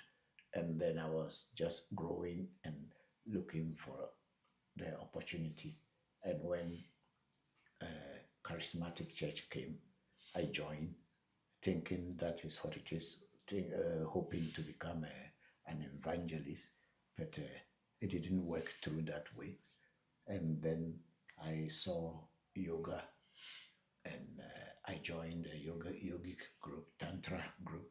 I left my home in the Water region and came to Accra at my own will, at my own volition. It's not like somebody told me or forced me. And I came to stay at the shrine, or it's called in Hindu, it's called in Sanskrit, Jagriti, not ashram, as most Hindus will call a spiritual place, but this was called Jagriti. I came to the Jagriti and I stayed there, and I was serving the priests. I was like a go-for boy, doing all the chores and up and down. Just I wanted to be close to the source of power, so that I can learn. So when you have a spiritual calling, it is you who will know it better than someone telling you that you have a spiritual calling. So thank you very much, Oshi Okoji. Thank you very much for that beautiful question. Yes, and then let's move on. What we have any other one on YouTube? Okay, so let's move to other this. And this is TikTok. Okay, we are on TikTok now. Can you enlarge it a little bit? Yeah. Okay, so on TikTok we have a less supreme. How does Obubuyaya work, and how does one get it? I'm sorry, I cannot tell you how Obubuyaya works, and because if you have Obubuyaya, then you will know how it works. Obubuyaya is a dwarf spirit, and we at African Magic Temple, we work with it. If you are interested to be initiated into Obubuyaya, please try to get to our number, call, and then make all the necessary inquiries. It comes with commitment, and it comes with some financial commitment as well. Les Supreme, thank you very much. And then we have Awo 9898 say greetings, Father. Hello, Awo. How are you? Thank you very much for joining today's section. I hope you and your loved ones are great. Thank you. Okay. Is that all? on TikTok? We'll scroll down. Okay, we have Kokolo. He say hello, Baba, and the AMT team. Hello, Amina. How are you? Thank you very much for joining today's session. I hope you are very fine. May the ancestors continue blessing you, and may the doors be open for you. I'm grateful. Then Patience Sosu say good evening, Tommy. Hello, Patience. How are you? Thank you very much for joining today's section. I think this is the first time I'm seeing on our program. Yes, please. Yeah, thank you very much, Akbekakaka Patience. Thank you for joining today's section. I hope you and your loved ones are fine. And then we have Kofi Deladem Savior there in Hohwa, say Ache, despite the Dagbeneva. Okay, thank you very much, Savior. I hope you and your children and your wife are all doing well. Thank you very much. How is the house? I hope everything is going on well. Thanks a lot. And then, hi, Papa, how are you? This is Chris Tete here. Hello, Chris. How are you? I'm good, and it's been a while. How is everything going on with you? I hope you're fine. Thanks a lot. Thanks a lot for joining. And then we have Bokor Shamba Musa in Ohio. Say good afternoon, Papa. Hello, Bokor. How are you? Thank you very much for joining today's section. I am a little bit late today. Maybe that's why everybody's gone, or people didn't come at all. Thank you all very much for your beautiful questions and this. We have someone with the name CJ. I don't know, but there's no message on that one. So thank you all very much. Please send in your questions and your greetings and comments, and let's continue. Thank you very much.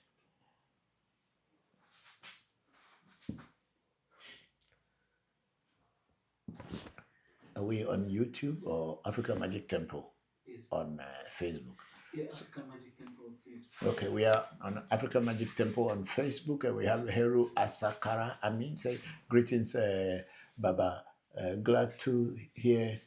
I hope you are doing well. Yes, my health condition is much better now. I have done certain rituals, and I could see tremendous changes in my health.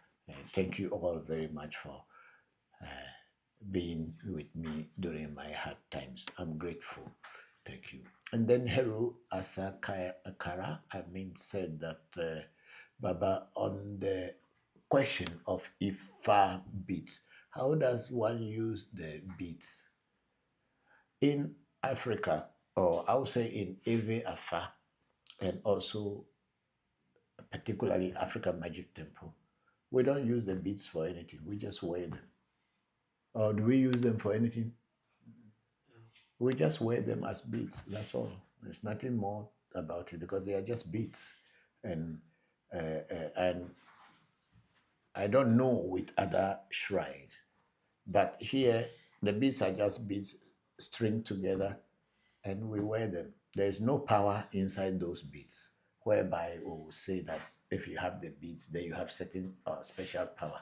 Unlike a bracelet like Togo Jopata, which has been infused with energy of the spirit.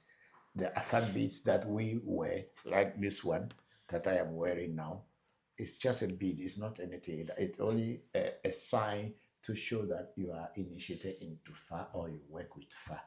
And I don't see any, there's no spirit in it whereby it becomes like a serious religious ornament.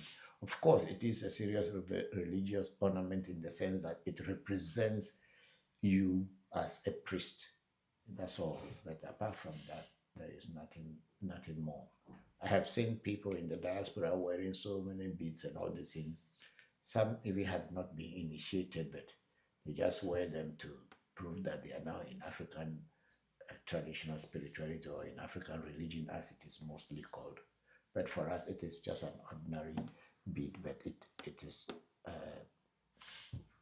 how can I liken it to?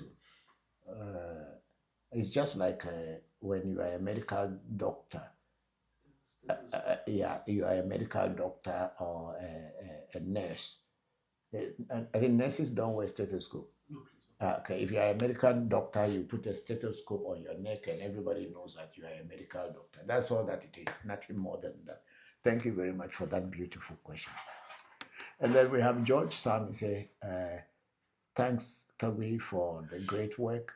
I hope everyone is doing well. We are all good, and I hope you are also fine. Thank you very much, George.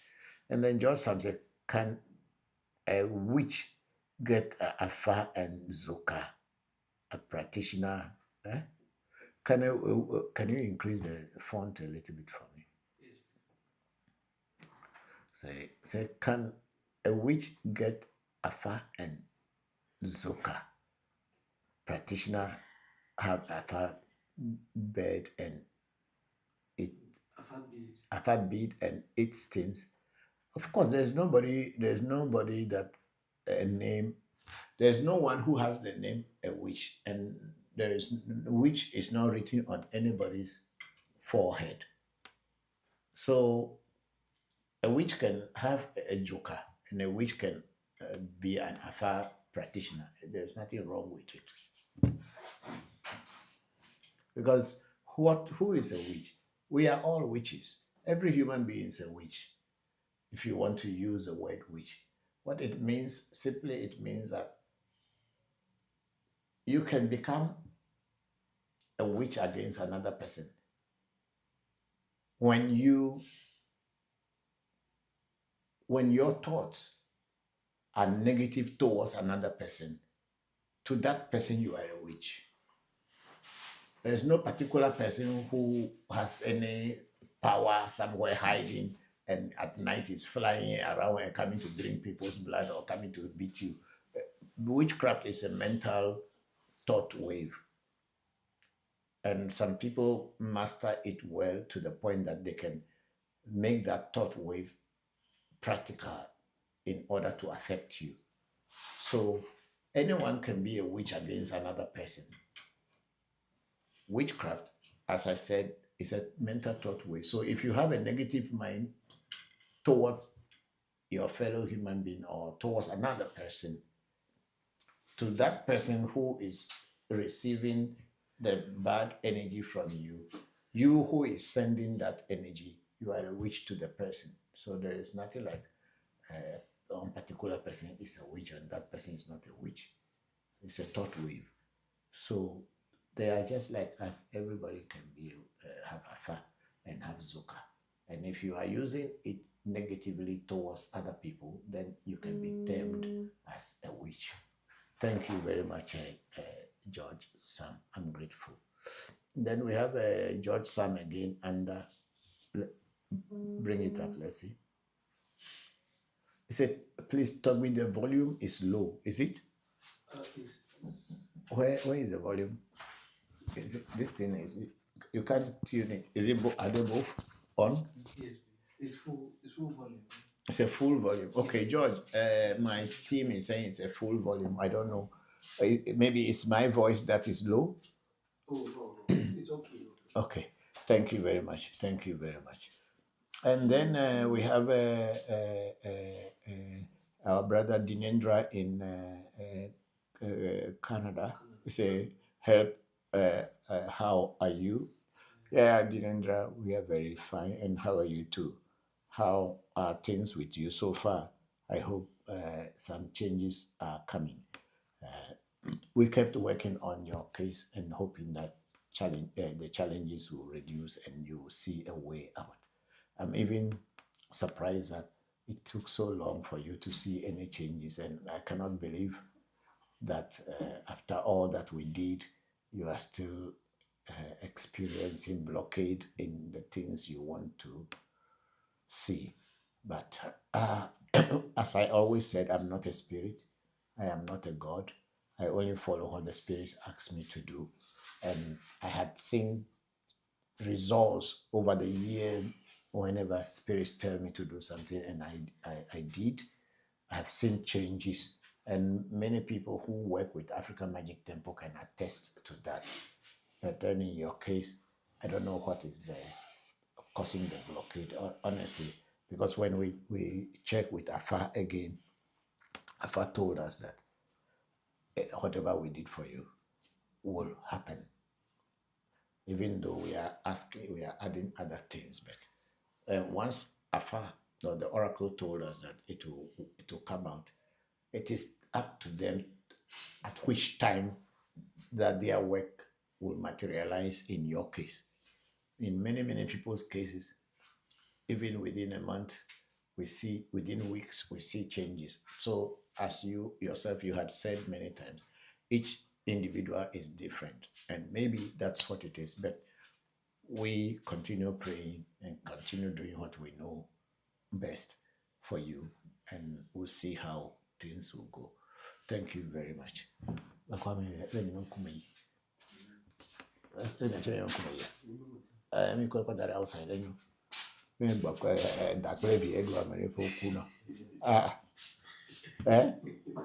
It's entering my eyes, it's entering my nose. It's not that snake and the chicken will chop you before they will bite you before you die. Even if the child bites you, is enough. That play for you, at least if spirits will smell something nice, this one is enough. Yes, we don't need to burn the house down before they know that we are burning incense for them. Okay, so Mr. Dinendra, thank you very much for joining the section. I'm grateful. And then we have Agovi Felix. I'm watching you from Tema. Hello, Mr. Agovi. Thank you very much. And how are people in your community, in your household, your loved ones? I hope you are all fine. I'm grateful that you are here. Thank you. And then we have our brother DGA. Good evening, Papa. Hello, Evans. How are you? Akwe, thank you. Hope you are fine. It's been a while. We have not really been chatting that much, but I hope everything is well with you, and I hope your work is going on well. Thank you for joining today's live section. I'm grateful. And then DJA went on to say, sir, please, what is Bolin Belete? Belete is one of the Bolins in Afa, and some people are on Belete. Egbe and Irete. Ogbe and Irete is what forms what we call Belete. I think some people also call it, especially people in the Latino area, they call it Beate. Beate, which is the same, Belete. And I think there may be some other ways of calling it. But Belete is simply somebody who is supposed to be a king, or somebody who is supposed to be a chief, somebody who is supposed to be in a leadership position. But somehow the person's behavior is not human. The way the person's actions, the way the person acts, he acts like a monkey. The Eves in Ewe, they say, I'm a jaw, I'm a gaka, I wonu abe, anyway, like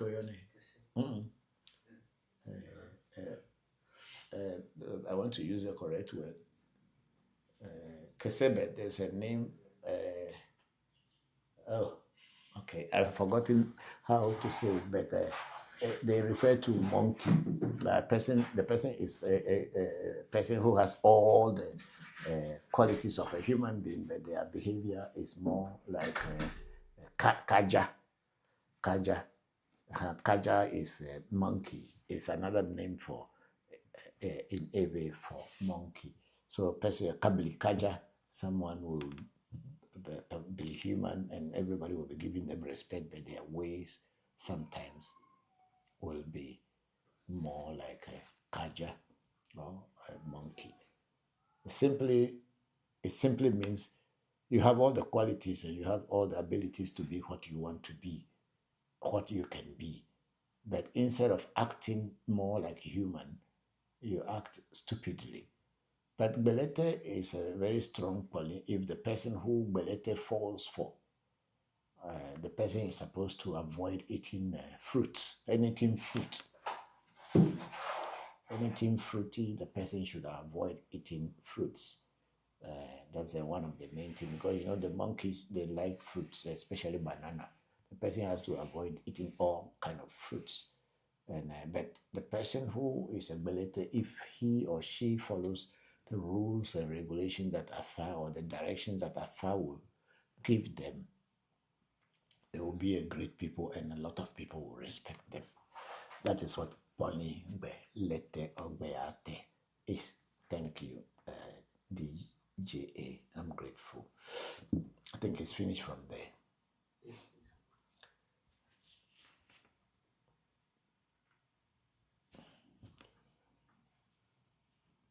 I think, should we play Bokor Bullet's video for his festival that is coming in the early part of September?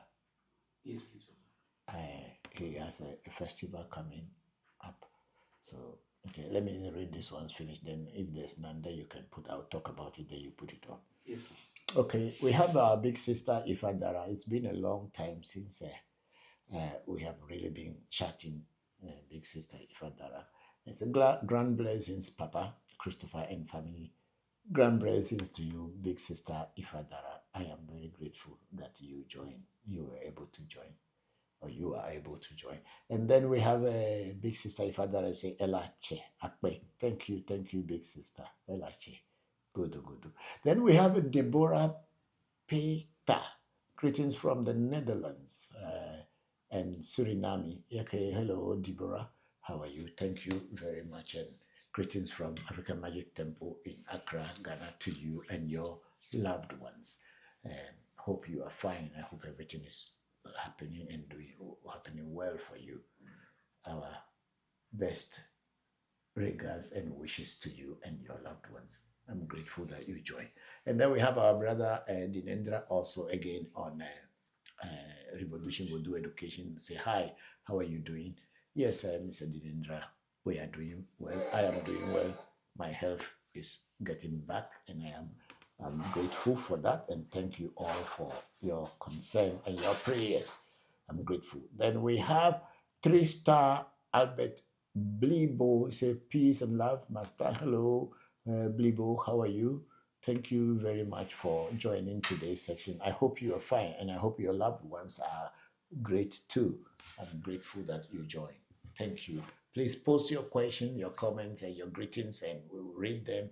And if you post a question and we can answer, we will answer it. If we cannot answer, we'll also tell you that we don't know what it is and we cannot answer.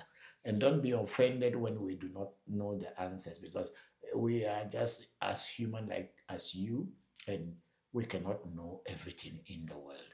What we know is what we talk about. What we don't know, we don't talk about that, because we will be a liar or be deceiving people if we are pretending to know everything. Thank you very much. Yes, let's go on. So we have our sister. Okay, is this a different one? That's it.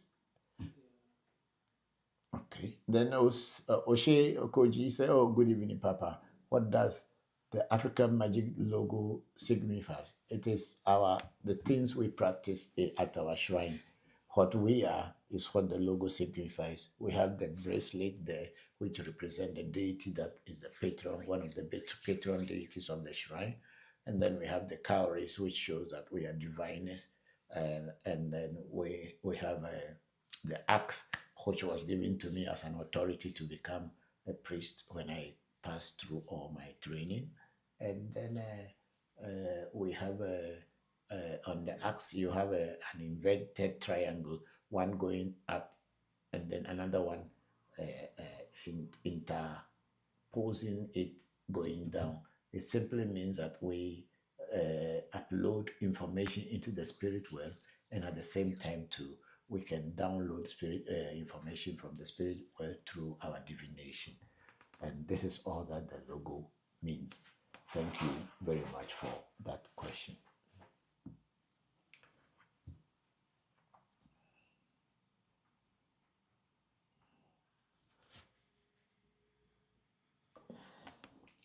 Okay, we are back on TikTok, African Magic Temple, and then we have somebody say, "Hi, Papa, how are you doing?" Chris, okay, we have gone there. And then we have CJ say, "What do you do to help people with their relationship. I don't know what is the cause of your relationship, so I cannot tell you what I can do. When you do a reading and we found out what the cause of your challenges in your relationship are, the oracle will tell us what to do for you. Thank you. And then we have Bokor Chibuzo in Lagos, Nigeria. Say good evening, Papa and AMT. Hello, Bokor Chibuzo. How are you? Thank you very much for joining today's program. I hope you are fine. How is your shrine? How are the Voodoos and the Orishas all working with you?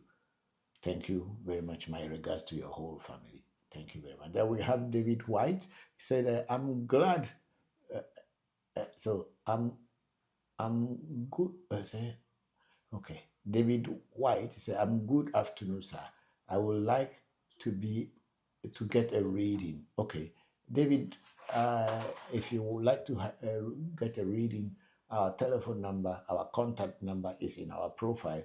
Please pick the contact number, and then call and make your enquiries. They will give you direction on what to do. Thank you very much for joining the section. Yeah, so they are pinning the contact. They are pinning the contact number there, and you can easily call it after the section, and then we will attend to you. Thank you very much. And then we have again the same question from David. Say, good afternoon, sir. I would like to get a reading. How can I get it? That's what we have just spoken about, and the number has been posted there. Then we have Richard K. Lamben. Say, Daddy, good evening. I'm Richard Lambong. Okay, Lambong, watching from Netherlands. Please, I need your contact. We have just posted the contact there. They pin it up there. So, Richard, you can get it easily and get in touch with us. We are very grateful and welcome. And then we have a Selassie who says, good evening, Toby. Hello, Selassie, how are you? I believe it's Selassie Agbanato. Yes, I think so. How are you? How is everything? I hope you are strong, you are healthy. There was a telephone number. Somebody posted their number there. No, please. Is a shrine number? No. There was a number. I think the person took it off. There was a number with 054 or something. Okay. So, and then we have Quincy. Say, good evening, Papa. Hello, Quincy. Good evening, and how are you? Thank you very much for joining today's section. I'm very grateful. Yeah. And then Celeste, can you clarify if there is a male and a female version of fruits or flufe? Okay, I don't know. Every plant has a male version and also have a female version. Every plant, everything that has been created in nature, or everything that nature created, they have the opposite. They have the male and they have the female. So flufe as a plant also may have both male and female, but unfortunately, I don't know which one is the female one and I don't know which one is the male one. There are certain plants, the male ones are more potent for certain kind of things, and the females are also good for certain kind of things. And in some cases, the female are more stronger than the male, depending on what you are doing. I know some few plants where the female plants are the main ones that are used. Yeah, I think even in for nether, also we have both male and female. Every plant is male and female, but I don't know the differences honestly, because I use fufe, but the ones I've been using is what I've been using. I was taught, and that's what I've been using for a long time. And I don't know whether it's a female or it's a male, but I have been using that one, and that's what I always see. So maybe whenever I see my teachers again in the future, I'll ask them what kind of plant is the one that we normally use? Is it a male or is it a female? Thank you very much, Selassie, for a beautiful question like that. Then Quincy said, I had a question in regards to Mami water. So go ahead. And then he said, is all Mami water spirits female? No, not all Mami water spirits are female. But some of them can be a hermaphrodite. I don't know whether you know about that word. A hermaphrodite is a male and a female in one body. So a Mami water can act as a male, and some, I'm not saying all, some Mami waters can act as a male and can also act in some other places as a female. So Mami waters are not all female. Some are male, some are female, and then some are hermaphrodite, or maybe all of them are hermaphrodite in the sense that they can act as male and they can also act as female. I think the Mami water that Shamba has, do you know the name? Astarte. I think Astarte, which is from Cyprus. And I don't know whether it's in. Okay, Bokor Shamba, if you are still online, is your Mami water a male or female? The Astarte. Let us know, please. You can let us know. Yeah, Astarte is from Cyprus area, from Cyprus. Yeah, good.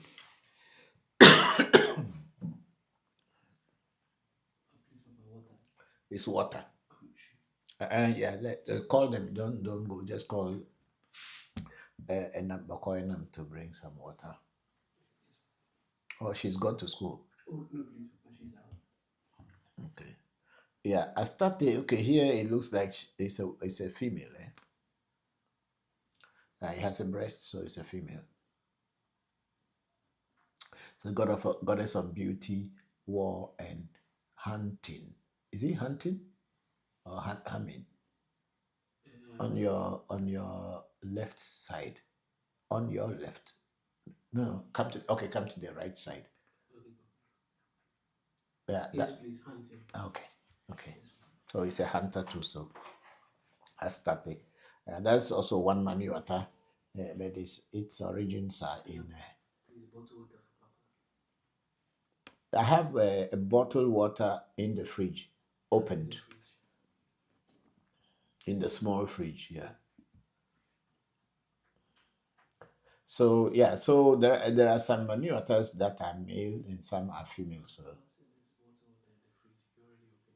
in the small fridge, at the top, but not the inside the freezer, but where they put the eggs or other things.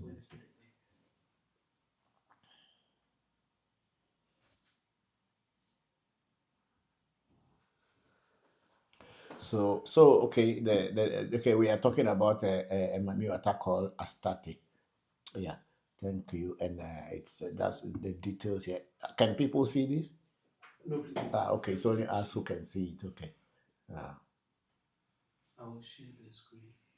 Yeah, share it. That's one kind of Mami water. It's an old Cyprus origin, but it's a universal energy and can work with anyone anywhere in the world once you are initiated into it and it wants to work with you. It can work with you. So a lot of time people in Voodoo practice thought that Mami waters are only African. They didn't know that Mami water is a universal spirit. Any water spirit or spirit of water or uses water as their abode is called Mami water in our African or Ewe context.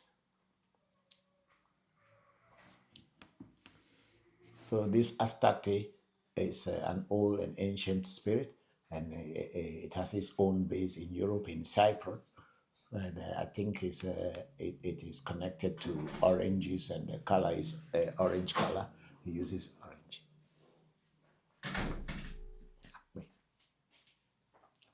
Thank you.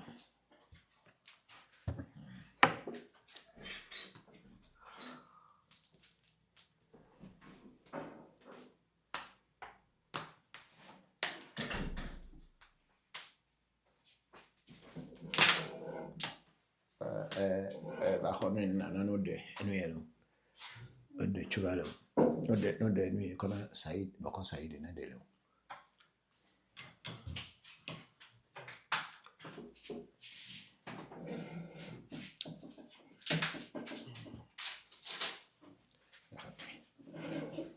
Thank you.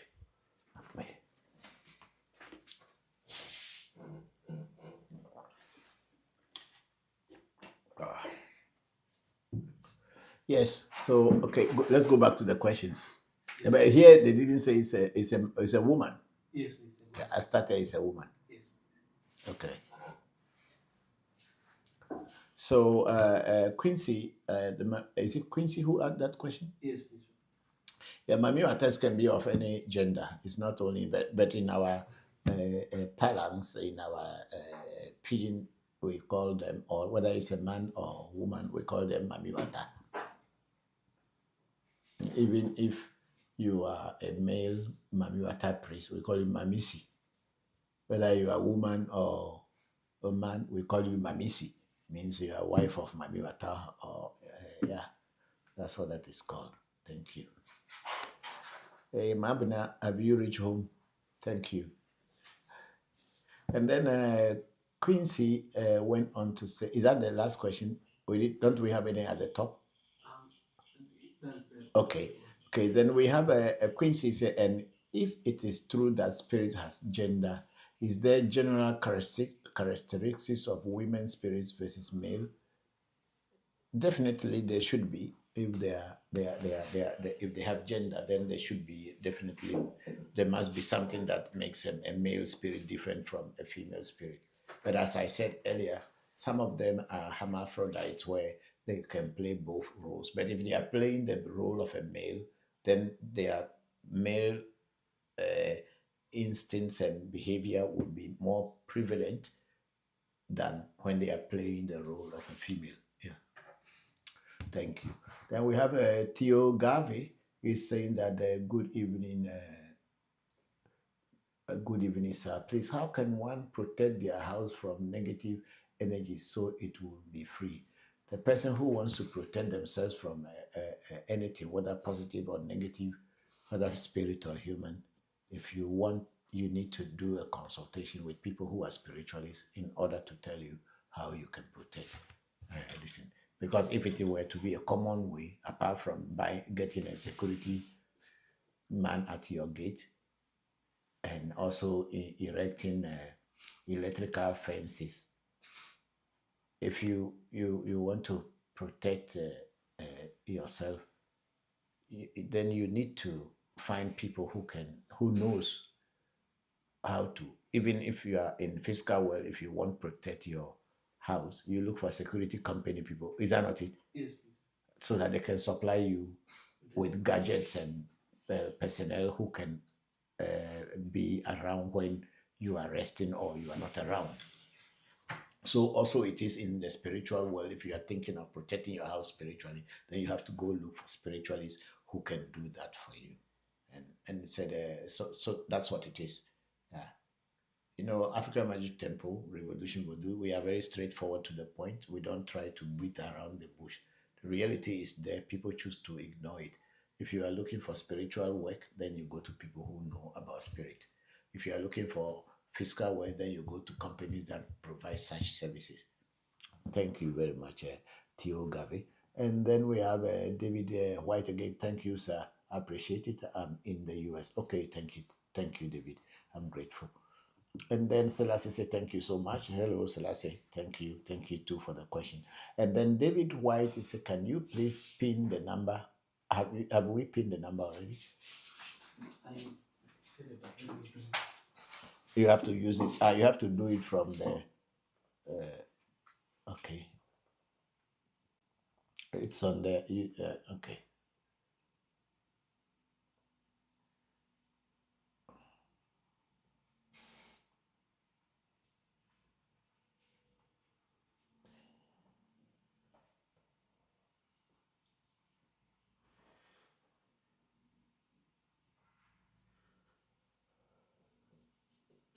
You found it? No, please, Papa. But I'll find it. Yeah, but then David, I think it's also in our profile, so you can always see it there. When you go into our profile, you will see African Magic Temple on TikTok, and they have our telephone number over there.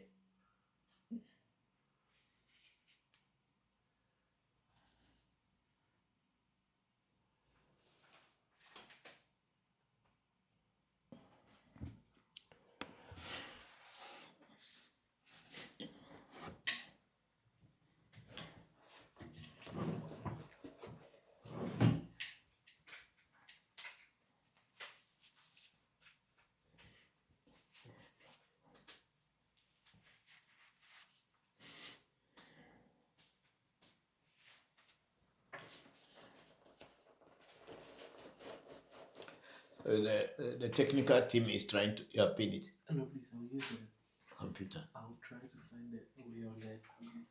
Okay, so they'll try to get it and put it there for you to see. Thank you very much, David, for that.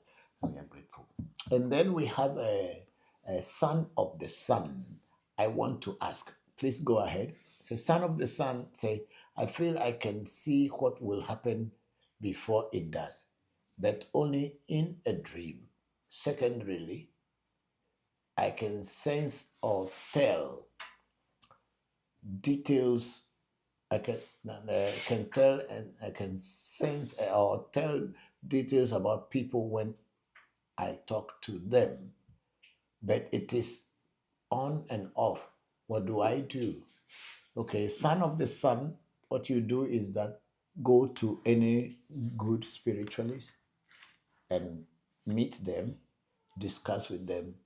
They may do a reading, they may do some consultation or whatever they want to do. They may do something, and then they will tell you or give you some guidelines and what you should be doing to develop what you have already. Thank you. And then we have Quincy. Is there general characteristics of male spirit versus female spirits, or is there characteristic? Once you have a gender, when you say male spirits are male spirits, and female spirits are female spirits.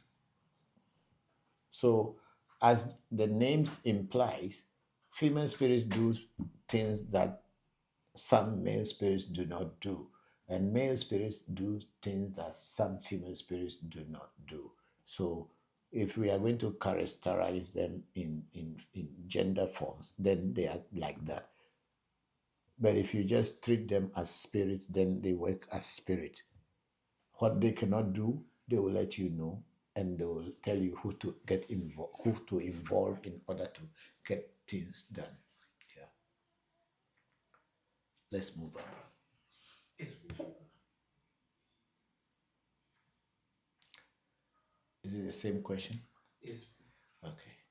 So, son of the sun, the best is to contact a spiritualist who may be able to guide you and tell you what things to do. Okay, thank you very much. And we have I think that's the last one there, or there's more under. From Quincy. Quincy said, or is there characteristics the same as humans? No, humans are humans and spirits are spirits. So I cannot be putting humans and spirits together. They are also beings, but they are not physical beings. They are bodiless beings. So they may have differences. That's why they can do things that we humans cannot do. And it is for this reason, that's why we call some people spiritualists. It means people who can have connection with those bodiless beings and be able to work with them. So I can't say the spirits are just like humans. They have their own characteristics as spirits. They are not like human, but they interact with humans to guide humans and ask humans to work and do things so that humans can get comfort. I don't know how to say it in the best way, but that's how much I can say about it. Spirits are spirits and humans are humans. We are not the same, but we are all beings. Spirits are beings, humans are also beings. There are beings who are bodiless. beings. That's what we call spirit. And beings which are physical with their bodies is what we call human beings. Yeah, thank you. And then there's a user saying hi, thank you, hello. And then a son of the sun is saying thank you and thank you too. And then Trio Garvey say, please say, is there any dangers praying to Mother F for support in business? I don't know how to answer your question. Why Mother F? Mother F is Mother F. There are so many different spirits. And if the Mother F that you work with can help in business, then of course there's nothing wrong in praying to it. But there are different types of spirit in the universe. Each spirit has its own kind of works that they do.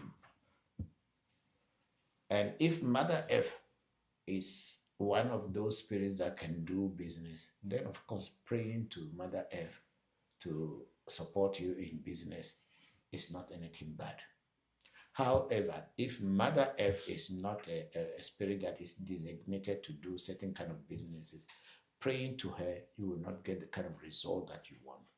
But for instance, if you are a farmer and you are tilling the land, working with the earth, which is the Mother Earth, and you pray to Mother Earth that your farming business, your crops should grow well, and if they teach you the technique to pray to Mother Earth so that your crops will yield good fruits, then of course praying to Mother Earth in that way, for that reason and for that purpose, is okay. But if Mother Earth, or you are doing a gold business, if you are doing a gold business, because gold also is coming out of this earth, praying to Mother Earth could be another way of praying for good business. But let's say you are doing something else which is not directly related to the earth, but everything on this planet sits and stands on earth, or stands on Mother Earth. So if you are doing some things that some business that is not directly connected to Mother Earth, praying to such a business, or praying to Mother Earth to make such a business is okay.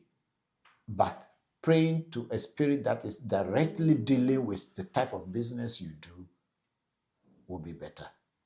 Yeah, that's what I can say in this case. Yes, let's move up. Then son of the sun said, no, please. Last question. I pray using our forefathers' way. My grandpa uses Bruku deity. Yeah, if your grandfather has a Nana Bruku as a deity, you can pray to Nana Bruku because it has some direct relationship with your families and your ancestors.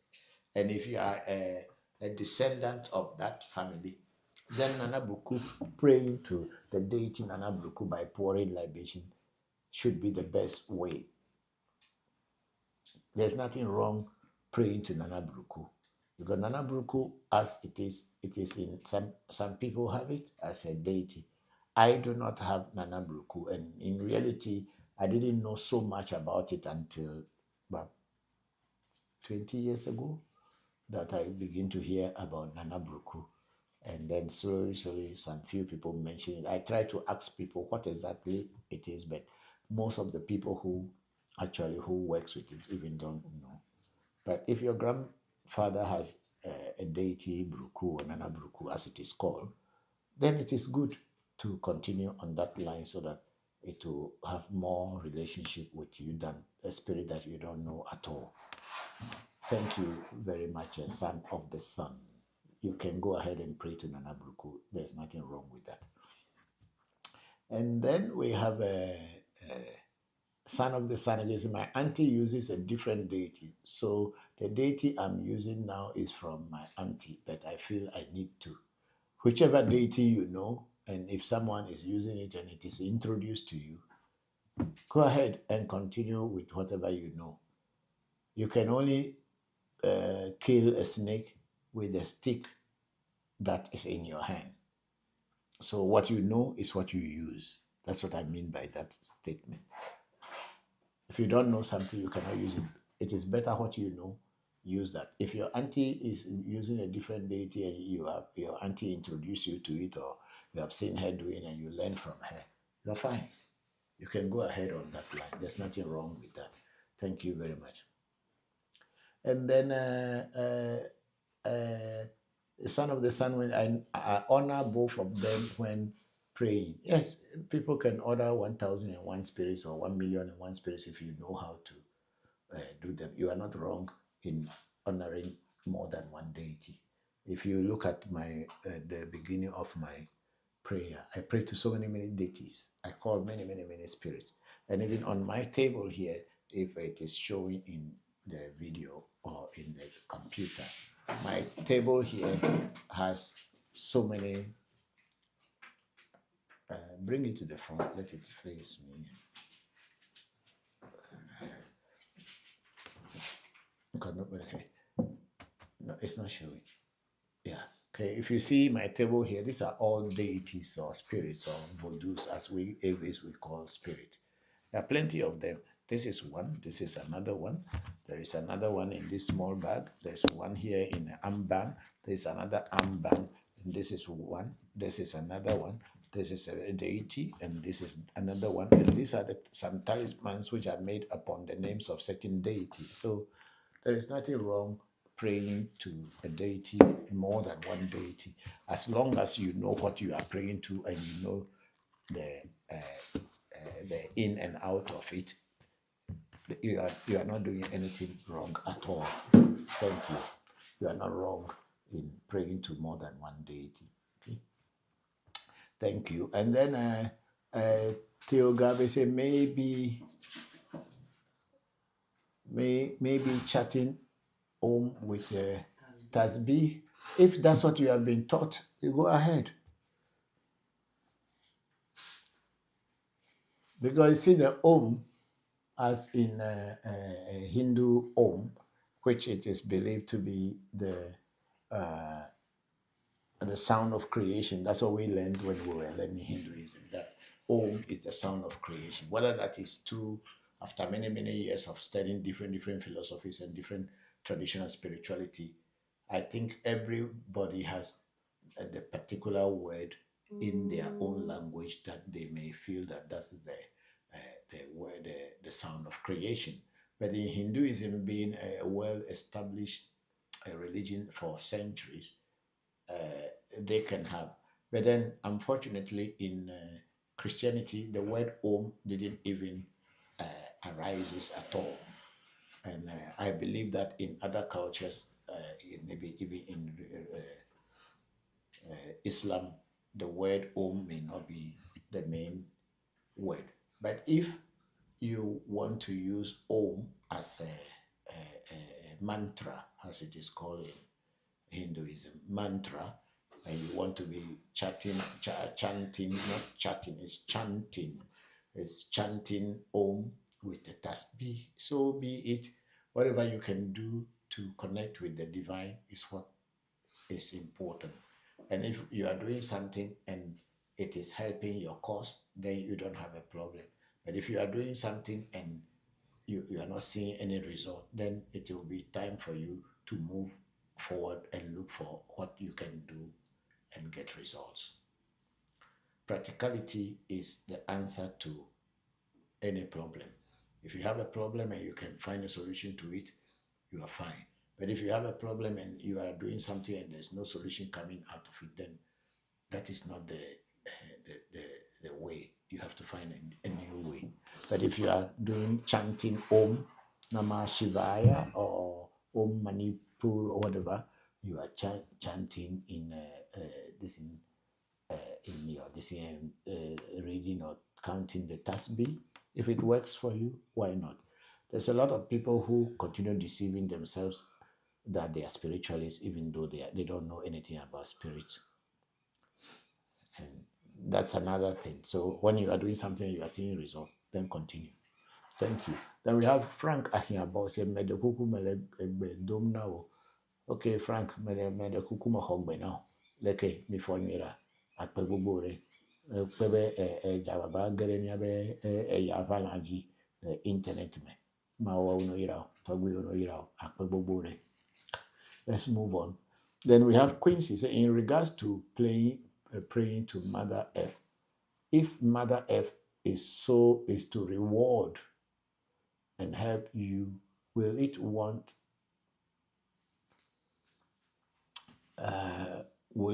is it continuation? Will it want an offering in return? And if don't, will it worry you?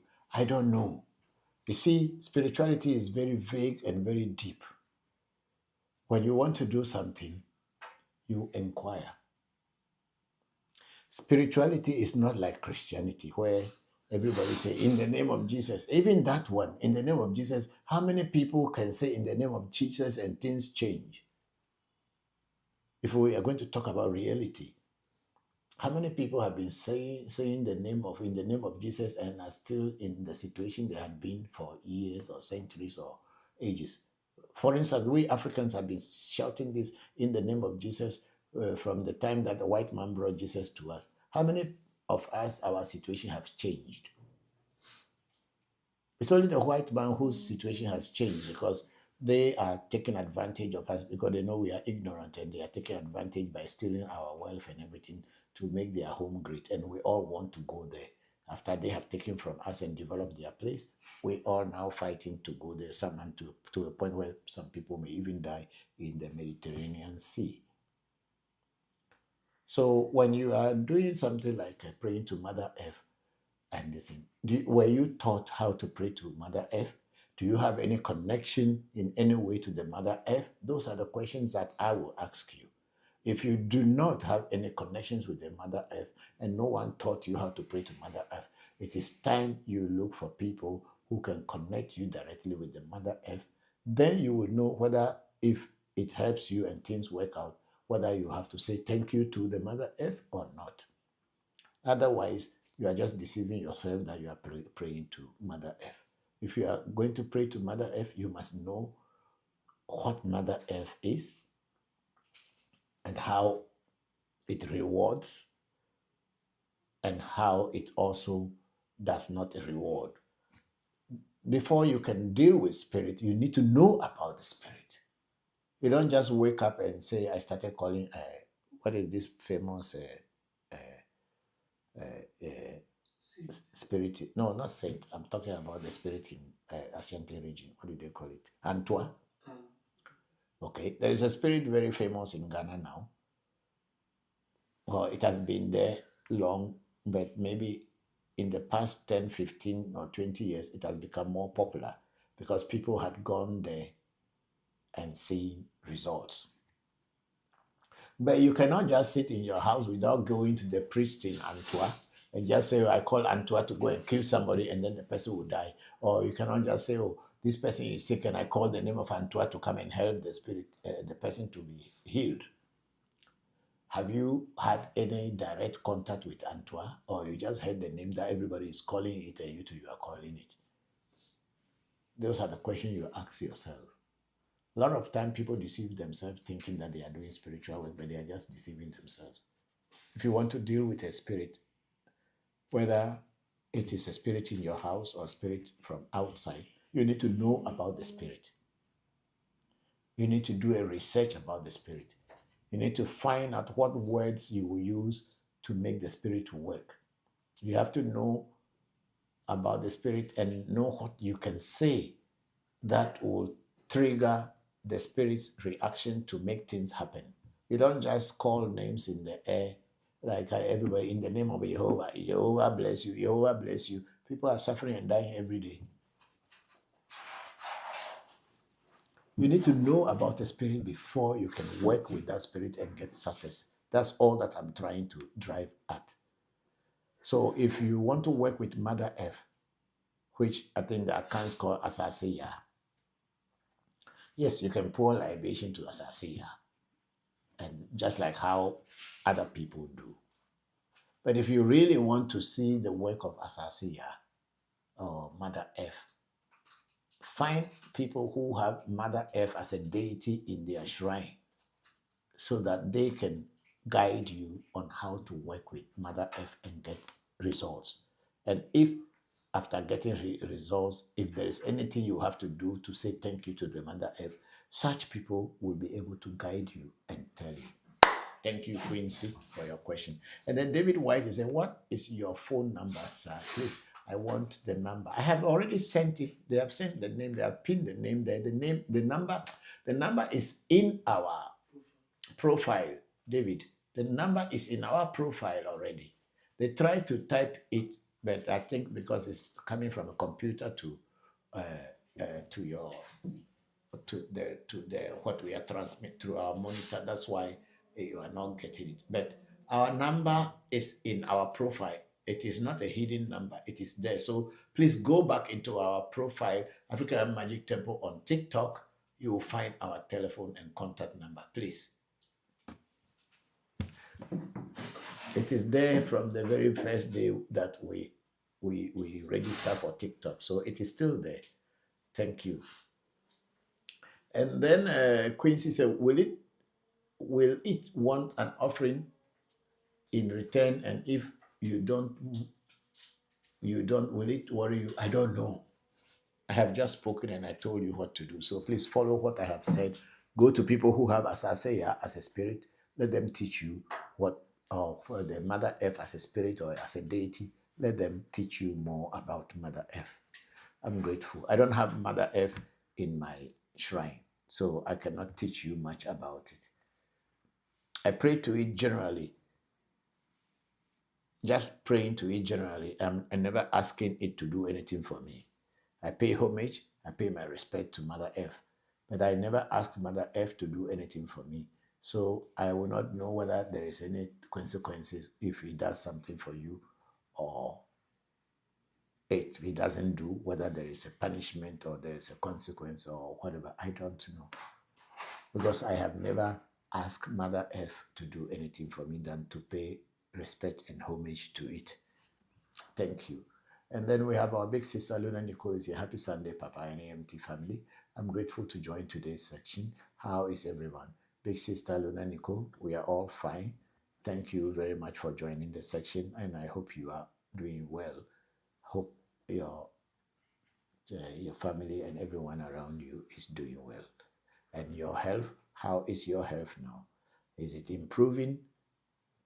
I hope and pray that your health improves. Thank you very much for joining. And then Son of the Sun, you say, I am humble, Nana. Thank you very much, Son of the Sun. Thank you very much. I'm grateful. And then we have Ajete Dawn. Ajete Dawn. Say, please, where are you located? We are located in Accra on the Spinters Road. Our telephone number is in our profile. If you want to come to our shrine, you have to book an appointment. You don't just walk in and say, oh, I saw this thing, I want to come in. We don't attend to people who just walk in. You need to book an appointment. But our telephone number is in our profile. Thank you. And then we have Theo Gavi. He said, thank you for your answers, sir. You are very much welcome, Theo Gavi. Thank you. And then we have GISFX, GIS FX. Good evening, sir. Hello, GIS FX. Good evening. Hope you are doing well. And then David White, 8633, say, okay. Thank you, David, for understanding my point of view where I was coming from. And then we have Luna, big sister Luna Nicole, say, I'm healing, Papa. Thank you for asking. Thank you, too, for joining. I'm grateful. Yeah. And then we have, I think that's all that we have here. Yes, please. Mm-hmm. We are now on YouTube, African Magic Temple on YouTube, and we have Malvin M. Say, hello, Papa. Are cowries also considered as deities or voodoos? They are not considered as deities, and they are also not considered as voodoos. cowries are tools and instruments that are used in working with voodoos. However, if a cowrie has been embedded with certain herbs and with some mantra or besa and has been designated to work as a spirit, then you can consider it as a voodoo. But then general cowries are not considered as voodoo until and unless they have been made to become voodoo. Then you can consider that cowrie or those cowries as voodoo or a deity. But cowries are just tools that people practicing African traditional spirituality and many other people use to garnish, to kind of to what will I say? What is the correct English word? Enhance the voodoo's work, and they use it to do divination. They use it to put on voodoos, like this voodoo has a what do you call it, cowries put in it to show that it is spirit. But you know, when you go to the root cause of cowries, the beginning of cowries, you realize that the cowries are not from Africa. They were brought by the Germans and other Europeans into Africa. Cowries originally never came from Africa. I don't know where they came from, but it's on the internet and you will find where they came from. But somehow Africans and people who use cowries made them as a way, or use them as tools with their spirits, and it becomes more now like an African thing. But originally, cowries were not from Africa. The Germans and the Europeans and other people who were trading with Africans brought it. But they were at one time used as a form of exchange, like a money in the olden days. And since it was used as a money, I think spirits, or African spirits, also accept it and work with it in the sense that you are giving them wealth when you give them cowrie. This is where cowries can be connected to African traditional spirituality. Thank you very much, Malvin, for that question.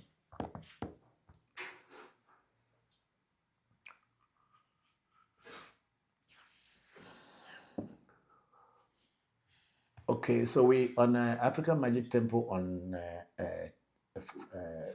Facebook, we have Veronica Antoine saying good day to you. Hello, Veronica.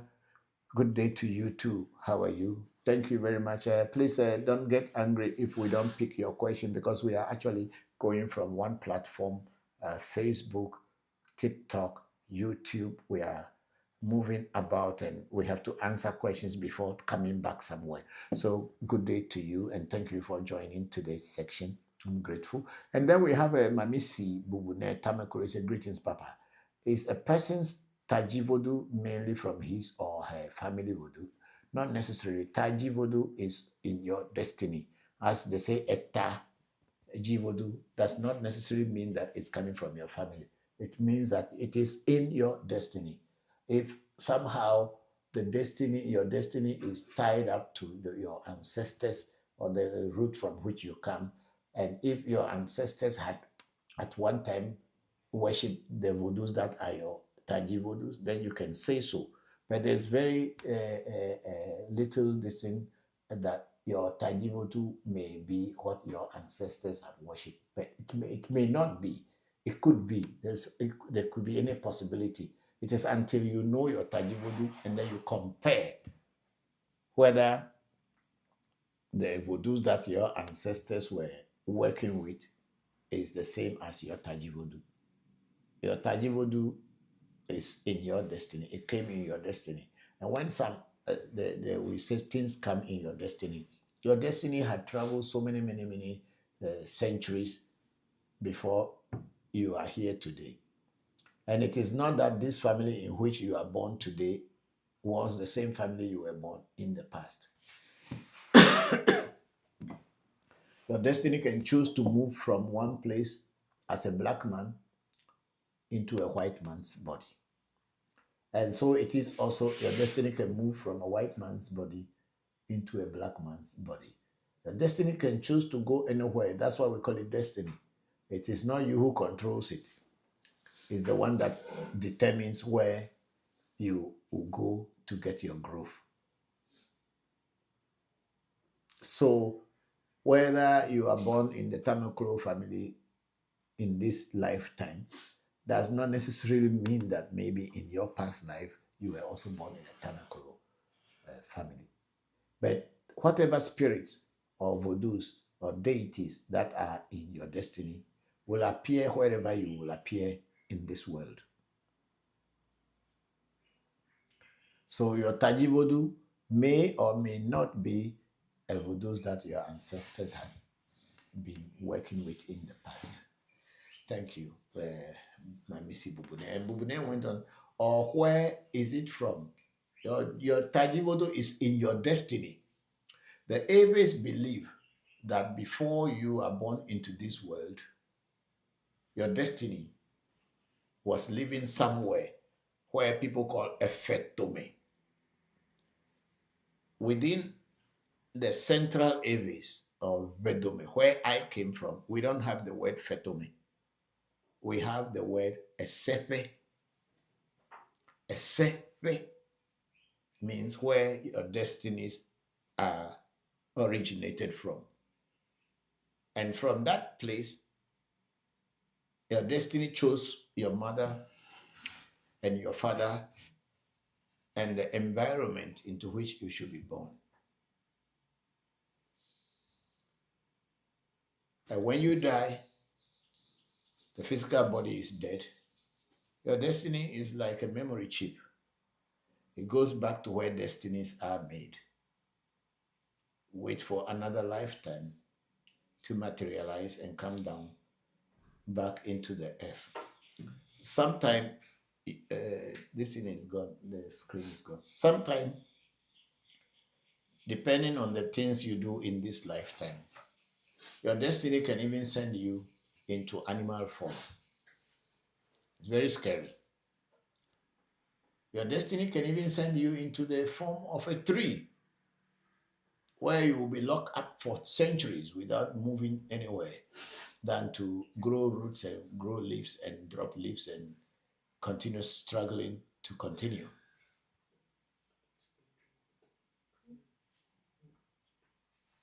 So it is what you do in this lifetime, the way you live your life, is what will determine where your destiny will take you next time. Like I said earlier, your destiny is like the memory chip inside your physical body.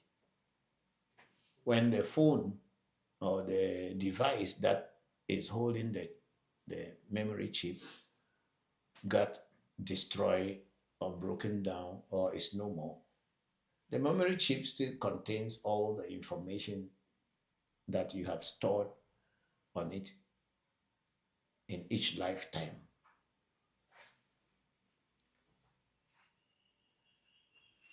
And when that chip is placed into a new device, it will start to play out all that had been stored on it in the past. So it is with us and destiny.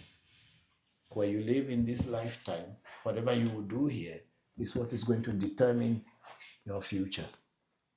Whether you will be born as an animal, born as a human being, born as a high-class human being, or born as an angel, or born as a god, or whatever. It is what you do in this lifetime that will determine that.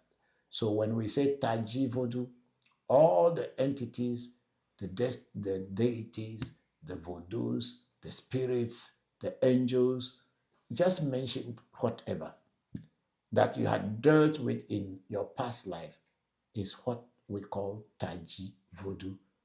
They are the ones that came into your destiny.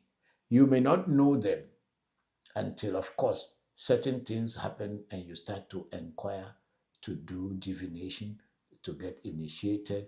Then, in that way, you will now come across what the deities are in your destiny. Normal and ordinary reading cannot tell you all the deities in your destiny or your Voodoo. But sometimes when you do a reading and a particular deity or spirit of voodoo kept showing its head over and over and over and over, that alone is giving you a clue or giving you a lead that that voodoo had been with you and had worked with you, or it's in your Taji voodoo. So when you get initiated into Fa,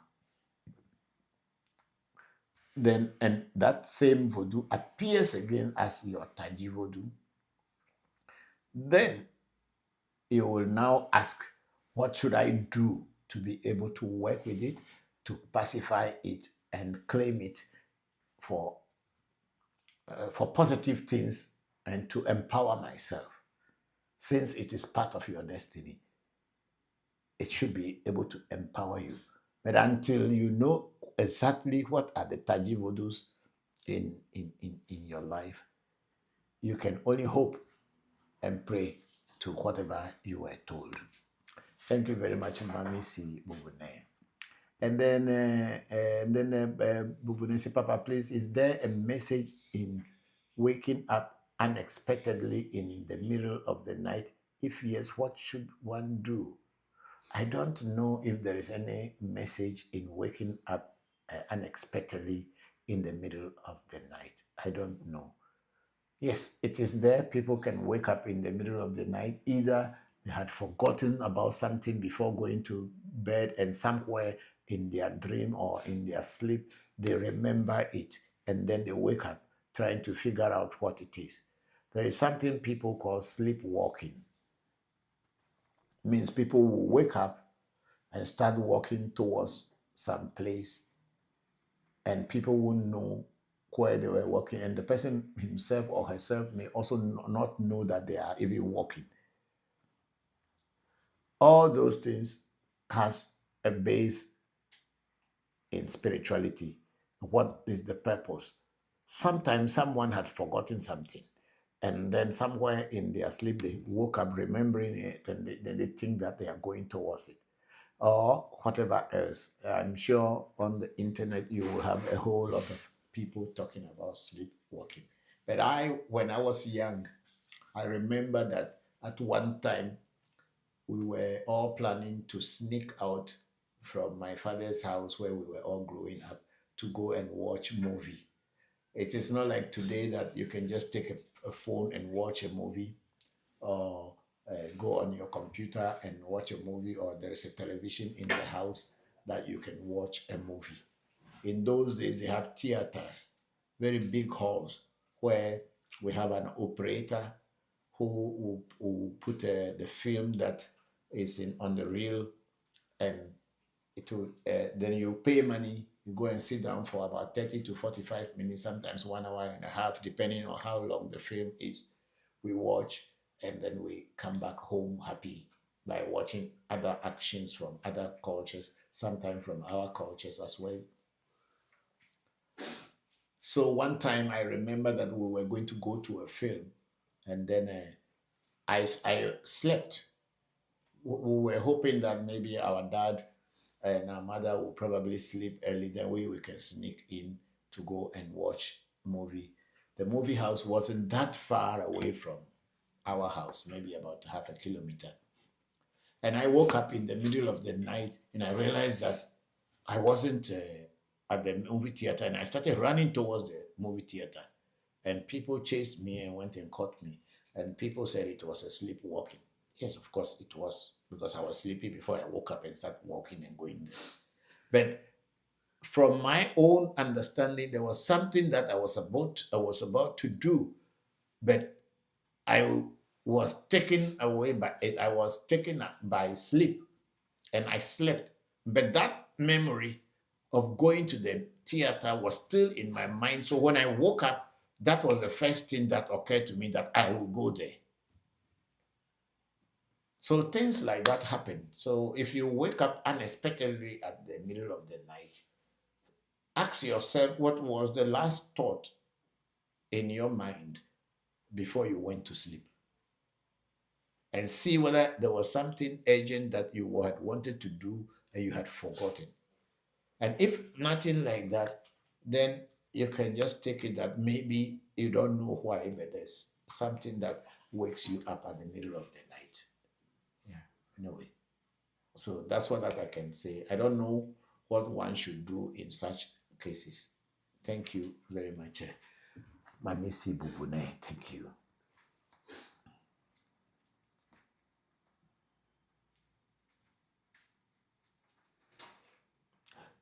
And then we have a TriStar, Albert Blibo say, I'm doing well and all loved ones are good. I'm blessed to chance on this episode.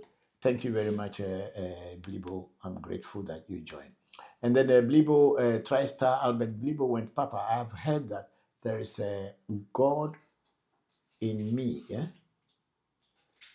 I've heard that there is God in me. How do I know the name of this God and how to make this God and I know one another? But who told you you have a God? That is the best person to actually give you the answer. The person who told you that you have a God in you should be the person who should give you that answer. How to know that God and how you can connect with him. Unfortunately, I wasn't the one who told you there was a God in you. I believe very strongly that somebody might have told you that there is a God in you. And that person who had told you that should be the rightful person to tell you how you can connect with that God. Like I'd always said, we don't do things that we don't know much about. And we don't teach about what we have not experienced. So I will prefer, and you get back to the person who told you that there is a God in you. And then person, once they are able to identify that there is a God in you, they should also be able to question and find out what kind of God is in you and what you should do to connect with that God. And then Blibo, when please, is this God the same as my Edu or Poli in Ifa? I cannot tell. You should talk with your Bokor or the people who had told you. And then Blibo say, thank you for your answers. I'm grateful. And then we have Victor Low, say, very educative. Thanks for the enlightenment. Hello, Efo. Yeah, how are you? Like me for akpe inchowe dolo. Ya wele doji akpe gbogbo. Thank you.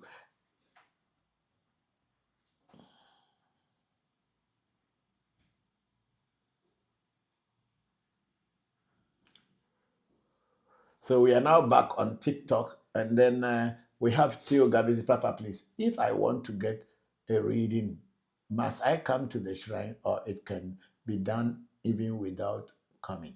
We do physical reading for people if they want. And if you want the reading to be done online or whereby you send the necessary things for the reading to be done, we will do it and also get to you. So it's either way, whether you want to physically come or you want to let the reading be done for you. Call our number and they will give you direction on what to do. Thank you very much. Then we have GIS FX. He said, Father, I heard about something called an unlocking soap. Can you please explain to me what it is? I'm sorry, I don't know what is an unlocking soap. And if somebody had told you, ask the people who told you what is called unlocking soap. I have never heard about it before, and I don't know what it is, so I cannot explain about it. Please, let's move on. Then big sister Luna Nicole said, Papa, would you please explain why initiation is required for cowries if they are not a spirit? No, I didn't say initiations are required for cowries if they are not spirit. Normal cowries, they are not spirits. However, if a cowrie has been made into a voodoo, however, when a cowrie has been made into a voodoo by embedding herbs and other things and consecrated as a spirit, then you need to be initiated into that. I'm not talking about general cowries. That's why I said general cowries are not the spirit. However, if a cowrie has been embedded with herbs and has been consecrated as a voodoo or a deity, then initiation is supposed to be done. It is just like this abochi that I have here. Inside this abochi, I have my magic mirror.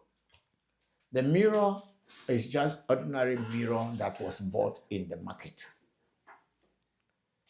But certain rituals were done with herbs and all this and all. That's why you see all this big fat thing here. Inside it, there is a mirror. But behind the mirror, there are certain herbs and certain things were done on this thing, and it becomes a voodoo. And for you to be able to work with this voodoo, you need to be initiated into it. So if cowries, pick it, it's an old soldier. However, if a cowrie, like the cowrie classes that we normally have, all those cowries that we send to people are no more ordinary cowries. The cowries were embedded with certain herbs we call talking herbs. They were embedded with what we call talking herbs. And then after putting the talking herbs into the stomach of the cowries, certain incantations were said on the cowries to make them active. Some animals were killed and their bloods were, the cowries were immersed in that blood of the animal, or the blood of the animals touched the cowries, making these herbs become active as a spirit. But then their home is in the cowrie. So that spirit now lives in the cowries. That's why when you ask questions to the cowries and you throw them, they give you answers.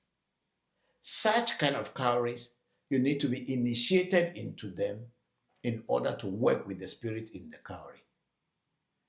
Unlike a cowrie that you go to market and go and buy and bring, it's not a spirit. So you don't need to be initiated into them. And you cannot also expect them to give you a correct reading. They may, sometimes they may not, because they are not yet spirits. But until they have been initiated and consecrated into spirit with certain words, certain herbs, and the blood of certain animals, they are still just ordinary, and they will act as such. But when you consecrate them and put spirit into them, then they become voodoo and they become a deity. And in that case, you need to be initiated into them if you want to work with those cowries that have been initiated or consecrated into voodoo. That's what I was saying. I'm not saying that any cowrie that you get on the street, you have to be initiated into it. No. I also had explained that cowries by themselves are just ordinary shells. But Africans have used them as a tool of divination and also as items to use to enhance spiritual things. So you will see that they put cowries on certain spirits in order to give them that look of spirit. And it is also considered as wealth and money, because it was used at one time as a form of exchange for goods. This is what I was trying to explain, Big Sister Luna Nicole. I hope it makes it clear now. Thank you very much. Let's move on.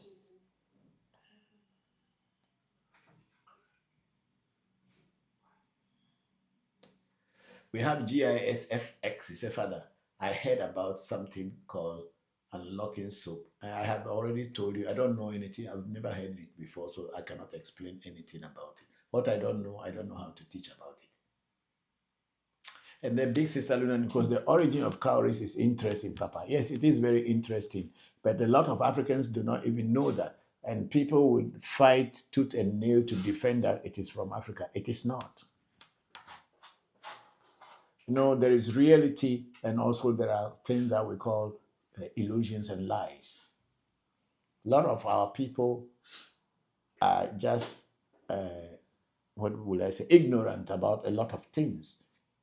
And they just treated everything like a spirit. Even if you say that is not African, a lot of people will fight you. When we say Afa was not originally Ewe, a lot of Ewe Bokors will fight you and say it is not true. But then all the language in Afa, as far as the Odus or Afadus are concerned, they are all in Yoruba language. So if it was original Ewe, why is it in Yoruba language?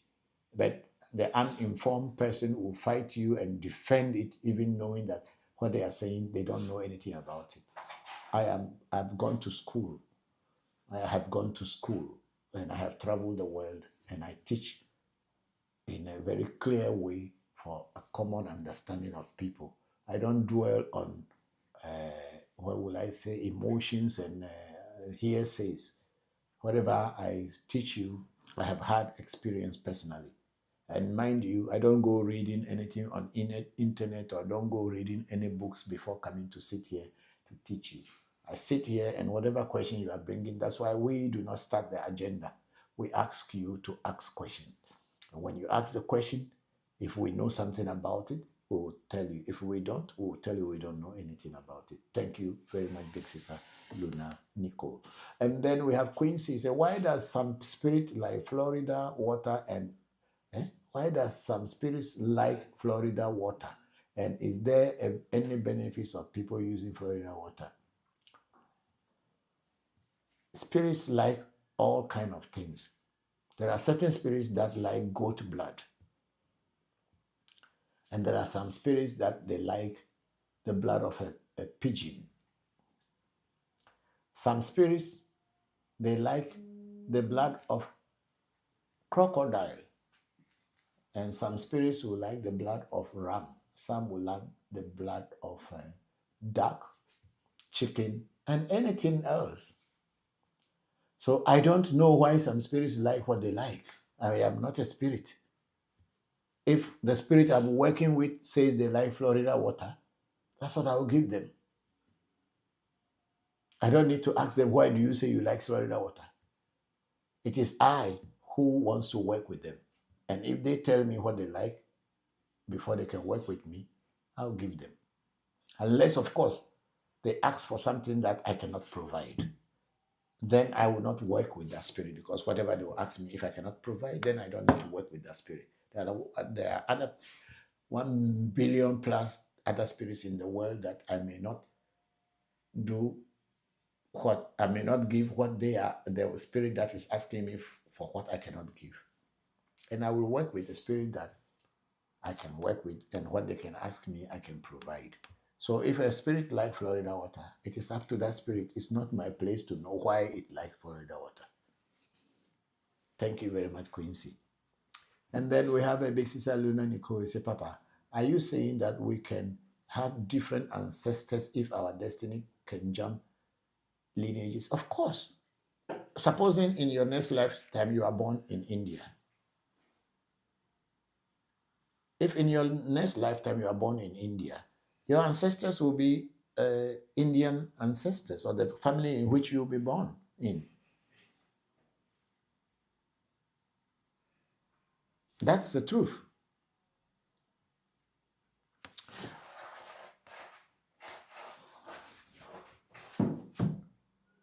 And then Celeste said, Tommy, can you tell us more about Pauline Belete, Pauline Be Chumila, Pauline Be Luso? I'm sorry, I'm not coming here to talk so many about this Pauline's all. Celeste, somebody asked about Pauline Belete, and I had explained Belete, and Betumila is another Pauline for other people. And I'm not teaching Afa as a subject here. I'm not teaching Fa as a subject here. So if I talk about one poly, the ones that I understand is what I talk about. Are you on any of these poly that you want to know which poly is your poly? If you are initiated into Fa, then you can ask about your poly. Then we can try to find out what it is and we teach you about it, please. It's not. I'm not here teaching about poly. I'm not a Fa Bokor that sit down and say poly beloto. It is this. It is that. No, no, no. That's not the kind of teacher that I am. My way of teaching is totally different. I'm universal. I'm from different lineages of spirituality. Okay? Thank you. Then Big Sister Luna Nicole, do destinies ever collide? I don't know what you mean by a collision or colliding. What do you mean by destinies colliding? What do you mean by that? Destiny is one for one person. So how does it collide? Collide with what? Your destiny is a memory chip that you carry from one generation, from one lineage to another lineage, from one physical body to another physical body. My teacher in India, who was my guru, Shri Shri Ananda Murti, said that if you don't live your life very well in this, I'm just paraphrasing what he said, that when you don't live well in this world and you die, you can sometimes go back into animal body, even sometimes into a stone or into a tree. And if you are not careful, you can live there for thousands of years before coming back into human life again. So your destiny is just one single thing, and it is you and you. No two people have the same destiny. Sometimes two people's destinies may come and be compatible and be able to live together or work together or associate with each other together. But that doesn't mean that they have the same destiny. Destiny is one for one person. No two people have the same destiny. And then we have David who say, are you on WhatsApp? Yes, we are on WhatsApp. And then we have Fortune Touch founder. Say good evening, sir. Hope you are doing well today. Yes, we are. And how are you too? I hope you too, you are fine. Thanks a lot. And the big sister, Luna Nicole, thank you for the cowries explanation, Papa. I understand now. Great. I'm happy that you understood. Thank you very much. And then Fortune, say hello, sir. Please, what do you have to say about soul travel? I don't know soul traveling. People mention about soul traveling, which I have no idea. I have never soul traveled and I don't know anything. I have dreams, but I don't know what soul traveling is. If you can brief us here on what soul traveling is, but I personally do not know what is soul traveling. I have dreams. I have wonderful dreams. Some that comes into fruition or become materialized. But soul traveling, I don't know what that meant. Thank you very much, Fortune Touched founder. Yeah, let's go again. And I think we are.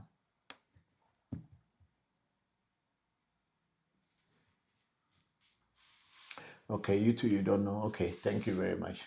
And then the GI Fortune Touch said, I don't know too, just to know more.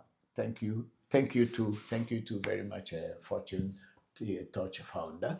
I don't know about soul traveling. People talk about it, but I have been doing spirituality from the age of 12 until I became a Hindu priest, a junior priest at the age of 18, 19. And I have been around for some years now, over 50 years. I've been somehow involved into this spirituality from different disciplines and from different cultures. But soul traveling, I don't really know much about it. People talk about it, but I have never had anything called soul traveling. And then, of course, the teachers who have taught me have never taught me about soul traveling. So I have no idea what soul traveling is. Thank you very much, Fortune. And then GIF, please say, Is there any way to unlock someone's financial when the person has struggled a lot? Yes and no. When you are looking for a way to find out why things are not happening the way you wanted them to happen, the best way is to go for a spiritual consultation to find out what is blocking your life, whether finances, romance, love, opportunities. It is only in spiritual consultation or reading that you can find that out. And if you do a reading, the reading will tell you whatever you are doing a reading on, the oracle is going to give you answers and tell you what to do to change your fortunes. Thank you very much, GISFX. Thank you. And then Big Sister Luna, because I'm going to send the destiny question on WhatsApp because it's long and won't fit in one post. No problem. You can send it to me. I will look at it and answer you. Thank you, Big Sister. And then GIFS say thank you. And thank you too. I think we have a Smart Kid Gray say like the live. That's Kojo Jenyamin there. Thank you. How are you? Hope you are good. And then GIS no, we have the Selassie is can you tell us more about Voodoo, Sakpata, and Hevioso? Selassie, Voodoo Sakpata is what the Eves call Anyibato or the Mother F. I don't have Sakpata in my shrine. However, I have Sakpata inside my Jokpata. But I don't have Sakpata as a Voodoo, or I don't have Anyimbato as a Voodoo. It's the same Voodoo that the Yorubas call Babalu Aye, father of the earth. Babalu Aye. You see, the Yorubas call it father of the earth, and people call it Mother Earth. Is that not it? Yes. So it depends on which culture. So I don't have Sakpata, but Sakpata is said to be the father of the earth in Ewe. And Hebiaso is thunder god. Some people call it Shango. Those are the things that I know. And I think the accounts call it Agrada. Oh, yes. Then Smart Kid Gray said, greetings, everyone. Yeah, Kojo, how are you? Thank you very much, and greetings to you too. And then Selance sent us a rose flower ×1. Thank you very much. We are grateful. And then Big Sister Luna Nico at Smart Kid Gray says salutation. And then Smart Kid Gray at Luna Nico, hello. I hope you are doing well. That's good. Thank you. Yeah, let's go. Is that all for this one? Yes. Okay. I think we are done for today. Okay, we have some. And then Selassie says, thank you. Can I be initiated into Afa in your shrine? And how much will it cost? Yes, you can be initiated into Afa in our shrine, but our shrine is very expensive. However, you can get initiated into Afa anywhere else. It is all called Afa. But our shrine is quite expensive.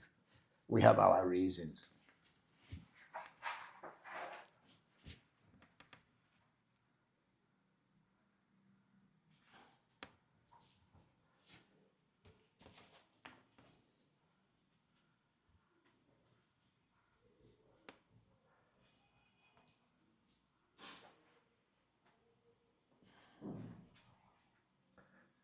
Okay, Smart Kiri Gray also sent us a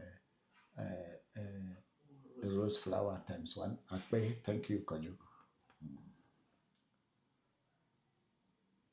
And then Selassie sent us, oh, you are awesome ×2. Thank you. What is that one? It's also another, is it emoji or emoji? What do you call it? Yes, please. Emoji. Okay. Okay. It's a cat. Yes. Okay, that one too is something. Yes. I see.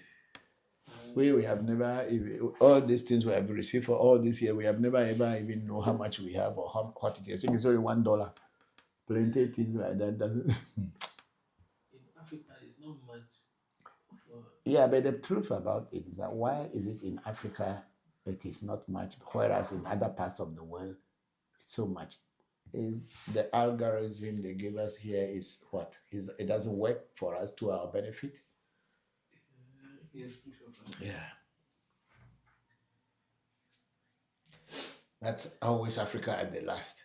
And Africans are not learning. We could also develop apps like this and then Africans will use it. We can't. We are chopping at play here and we are trying to kill each other. That's all that we know. Yes, and then we have a Smart Creek Grace laughing, and then Fortune founder said, which number do I call to make inquiries for reading? I think the number is just posted under. You can call the number and book an appointment. And then Smart Key, we have to monetize it, push it. Okay. And I think on my list, I one day look, I think it's only about $1 or $2 there. I don't want to waste my time. The monetization, it works outside of Africa. We don't money. If you do monetization here, you don't get anything. It's only the coins that you get. Yeah. Okay. Or maybe when you have a very big followership, the coins will make some money. Yes, I think so. Because last time our YouTube, I think we were able to. Did we withdraw some money? Yes, please. How much? About $100. $100. Oh, that's for about 7-8 years Yes. work. Yeah. For about 7-8 years work, we were able to get $100. Yeah. That's what Africa is. That's why if you make farm for 8 years, you make more. But it's interesting. Yeah, Smart Kid Gray is laughing. Yeah, maybe if you are living in Europe, so if you monetize it there, you can make money. Here it's just chicken feed, whether goat feed or chicken feed. I don't know. Africa is always at the back. Even our geographical location of Africa is even shrinked. It's the most biggest continent in the world, but it is, if you look it on the map, it's the smallest, or it's just something they shrink it. So it's crazy, but that's how the European world wanted us to. Okay, so Smart Key Grace, I say I will talk with Debra Said, so we work. Okay, thank you. And then Big Sister Luna would say, Papa, you have to join the creators program to make more money. Okay. Not here in Africa. You can join creators. This thing doesn't work here. We are already part of creators here. We don't make money. Africa is always put at the back because we are the source of every natural thing. So if they make us powerful, the world will die. So they need to find a way to put us on a leash. As our former president Rawlings has said, that the European or the world has put Africa on a leash, so it cannot run fast. If it wants to run, they'll pull you back so that you don't run too fast, like a dog on a leash. But they have their reasons, but one day it will not be the same. Yeah. We are already part of creators. It's not that we are not, but it is part of them. They can choose to block us anytime they like for no reason. Someone can just say that you have said something and they block you. And most of the time, the people who organize and are the managers of these apps will not even find out what they are saying about you is real or not. They just block you. and you have to struggle to fight them before they go back to look at what they did to you and then say, oh, they don't even say we are sorry. Anyway, it's because we are always at the back. Anyway. Okay, so smart, he said what?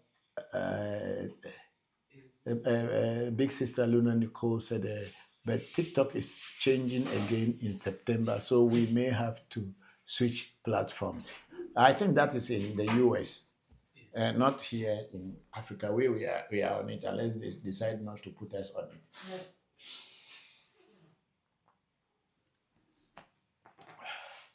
I think you should leave the door open. It's the smoke. You put us like Okushie inside, Okushie inside this smoke house. Sorry for you. So smart kid Grace said, if everyone sends this, it works. What is that one? I'm sure he's referring to the gift. Okay. Like if people should send the gifts. Oh, but people have been sending gifts for not today. Oh. Yes. We have been receiving gifts. I don't even know how much gifts we have in our box. But anyway, we are not doing it because we want gifts or we want to monetize. That's why. If it comes, fine. If it doesn't come, we continue doing what we are doing. We want to educate our people, to open our people's minds towards what has been holding us behind. That's what we are doing here. The Smart Kid Gray became the number 4 fan in the fan club. Which one is the fan club? Like the people who are gifting you. Okay. Yes. Thank you, Kojo. And then Smart Kid Gray sent us a heart me ×1, and then again Smart Kid sent a go popular, okay, ×1. Oh, so these are things you have to be sending and make us popular. Great, thank you, Kojo. And then Luna Nicole said, American is supposed to initiate a new TikTok for US and will lose a lot of access. It's the world of politicians. They want to control people, so you don't want people to know everything. That's why. But it is their world. We too will live in our small world. Then Smart Kid Grade, this popular gift will push it. Okay, which one is the popular? That one they send up. Yes. So if people are sending go popular, yes, then that kind of push the thing. We hope so. And then go popular, Smart Kid Grade said go popular gift. Okay. But why should that be the gift they have to send before it will become great, when what we are doing is already good? Anyway, thank you, Smart Kid Gray. Say yes. Okay. Then Big Sister Luna Nicole said the USA is closing us off from outside communication. Yeah, it's politics, They don't want you to know everything. So what can you do? We are the same people who voted them, even if one individual didn't vote for those politicians. The majority of the people voted, that's why they won. So we just have to live with the consequences of our own actions.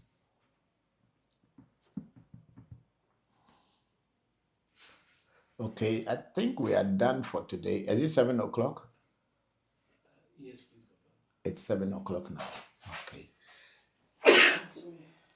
Okay, so for today, we are done with all the questions that people have sent us, and unfortunately, we have not answered your question. That means we haven't seen it. And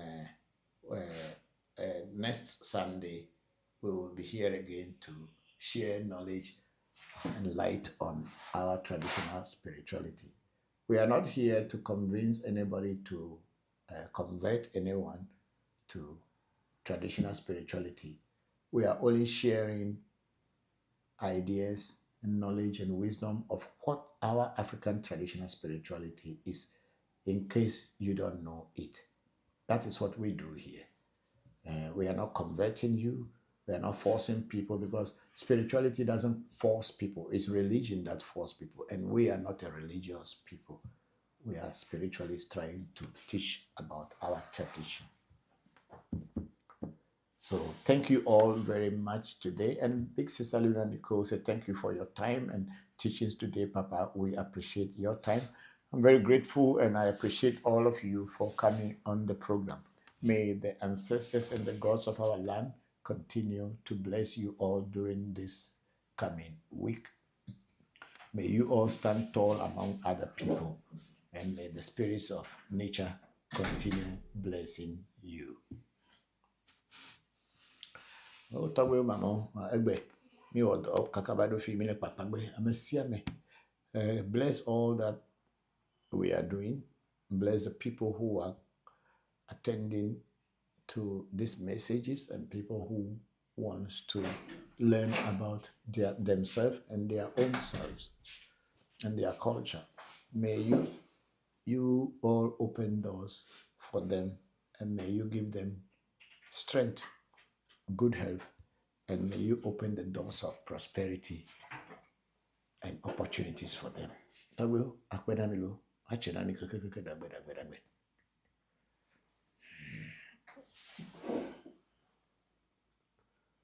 Mana hello, mana mi apeti mesia menolo, gong.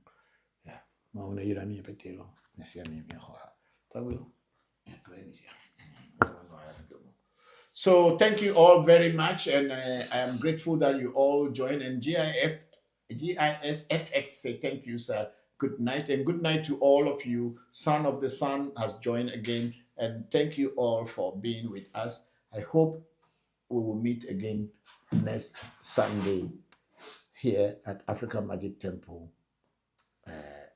ReVodution, Voodoo Education. And my children, Bokor Sena, Bokor Pele, Bokor John Wobler, and maybe other Bokors like Bokor Shamba Musa and other people, maybe they are going to start a program in New York today, maybe in a few hours' time.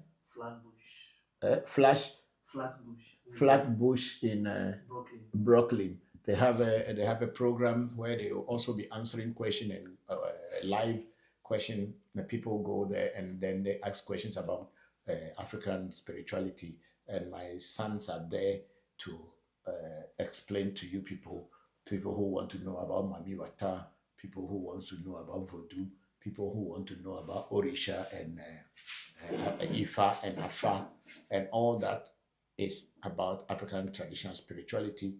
So those of you who are in New York, you go to Flatbush, Brooklyn, Flatbush, Brooklyn, and you will be able to talk with them live. They are there. You will meet them. Thank you all very much for being with me today. May the ancestors continue blessing all of you. Until we meet again, God bless you all. Ache. Bye-bye. Did you know there's a Voodoo shrine in the heart of Accra? This is African Magic Temple, a Voodoo shrine led by Bokor Christopher Voncujovi, a renowned Voodoo and Afa priest who also happens to be an OG international magician from Hohwe, Ghana.